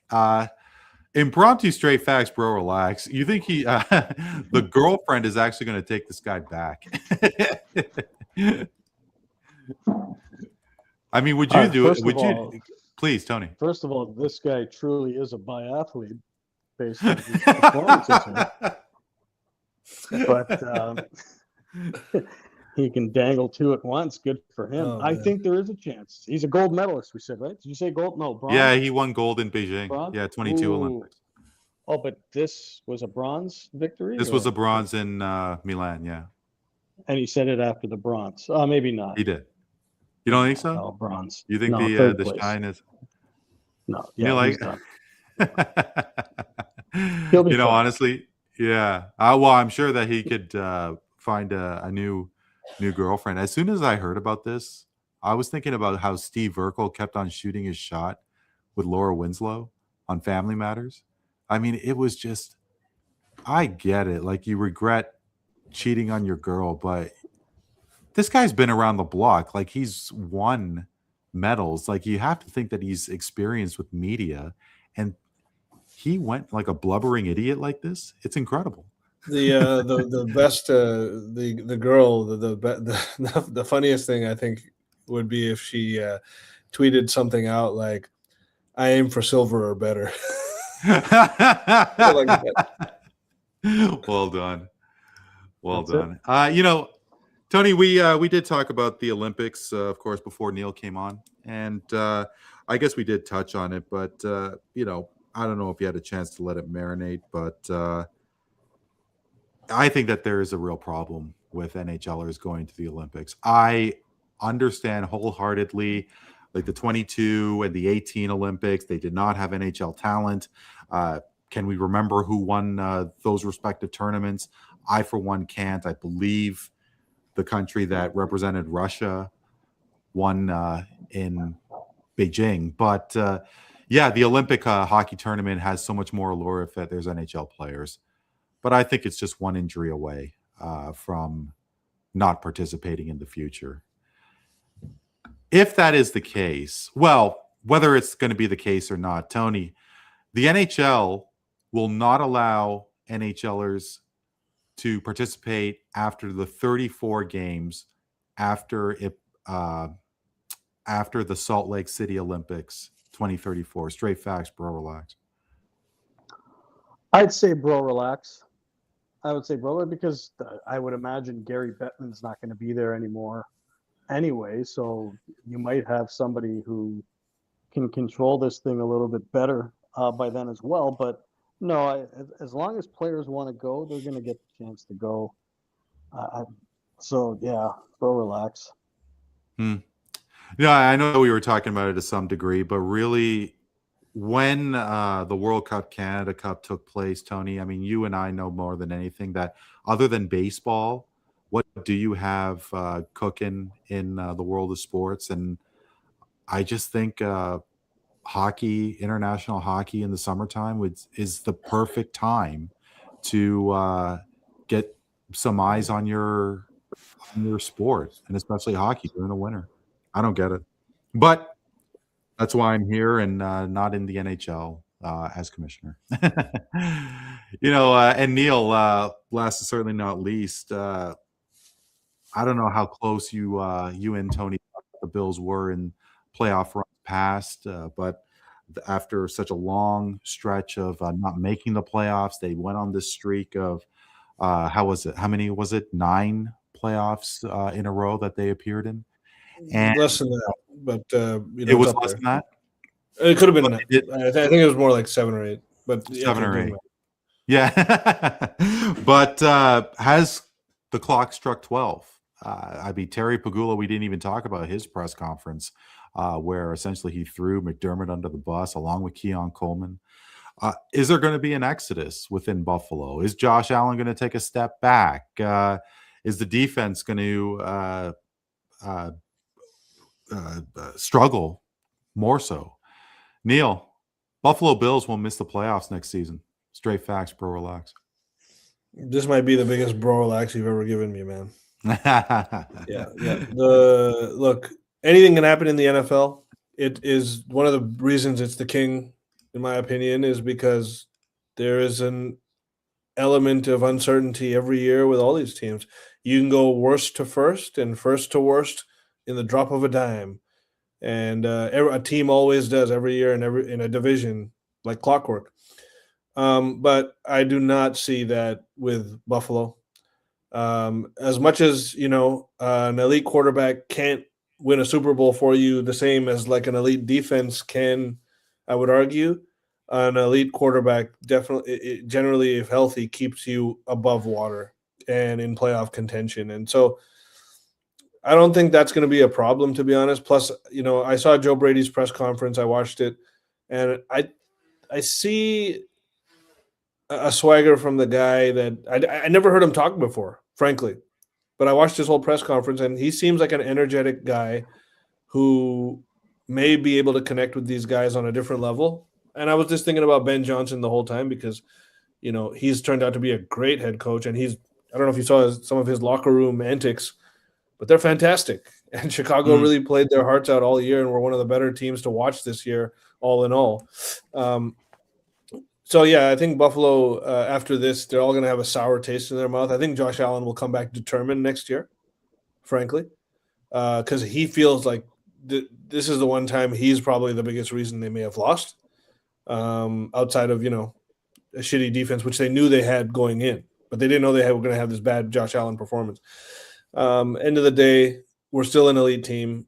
I think I'm looking forward to having a more difficult schedule next year, to be honest, because I think these guys need to get a little feisty in the regular season before they get into the playoffs. We had a pretty easy schedule this year. I'm not sure how a first-place division team had that easy of a schedule, but between the Patriots and the Bills, I think those were two of the 3 or 4 easiest schedules in the league, opponent-based, obviously. And so, that's a big-time bro relax. And I think that, we got a good shot going to the Super Bowl next year. Just like I say every year, but nothing's really changed. You just need to shore up a couple pieces and not do anything stupid, and you have a good a shot as anyone. Tony, no, I was wondering if Tony had a comment for it, but yeah, truly, I do hope you're right, because maybe not to your both of your degrees, but I was really hoping that Buffalo could do something, and who knows, maybe next year they could make it back to the Super Bowl in over 3 decades. Mm-hmm. Fellas, as always, thank you so much for this. It's been a while since the 3 of us actually got together. Whether it's at the end of the Olympics, hopefully Canada can make the gold medal final, or sometime down the road. Let's do it again soon. Sounds good. Sounds good. Awesome. Great discussion, fellas. Absolutely, as always. For Tony Antoniou and Neel Katarey, I'm Randy Courret. This is Voice of the Fans Canada. Hope you're doing well and keeping safe. We will talk to you next time.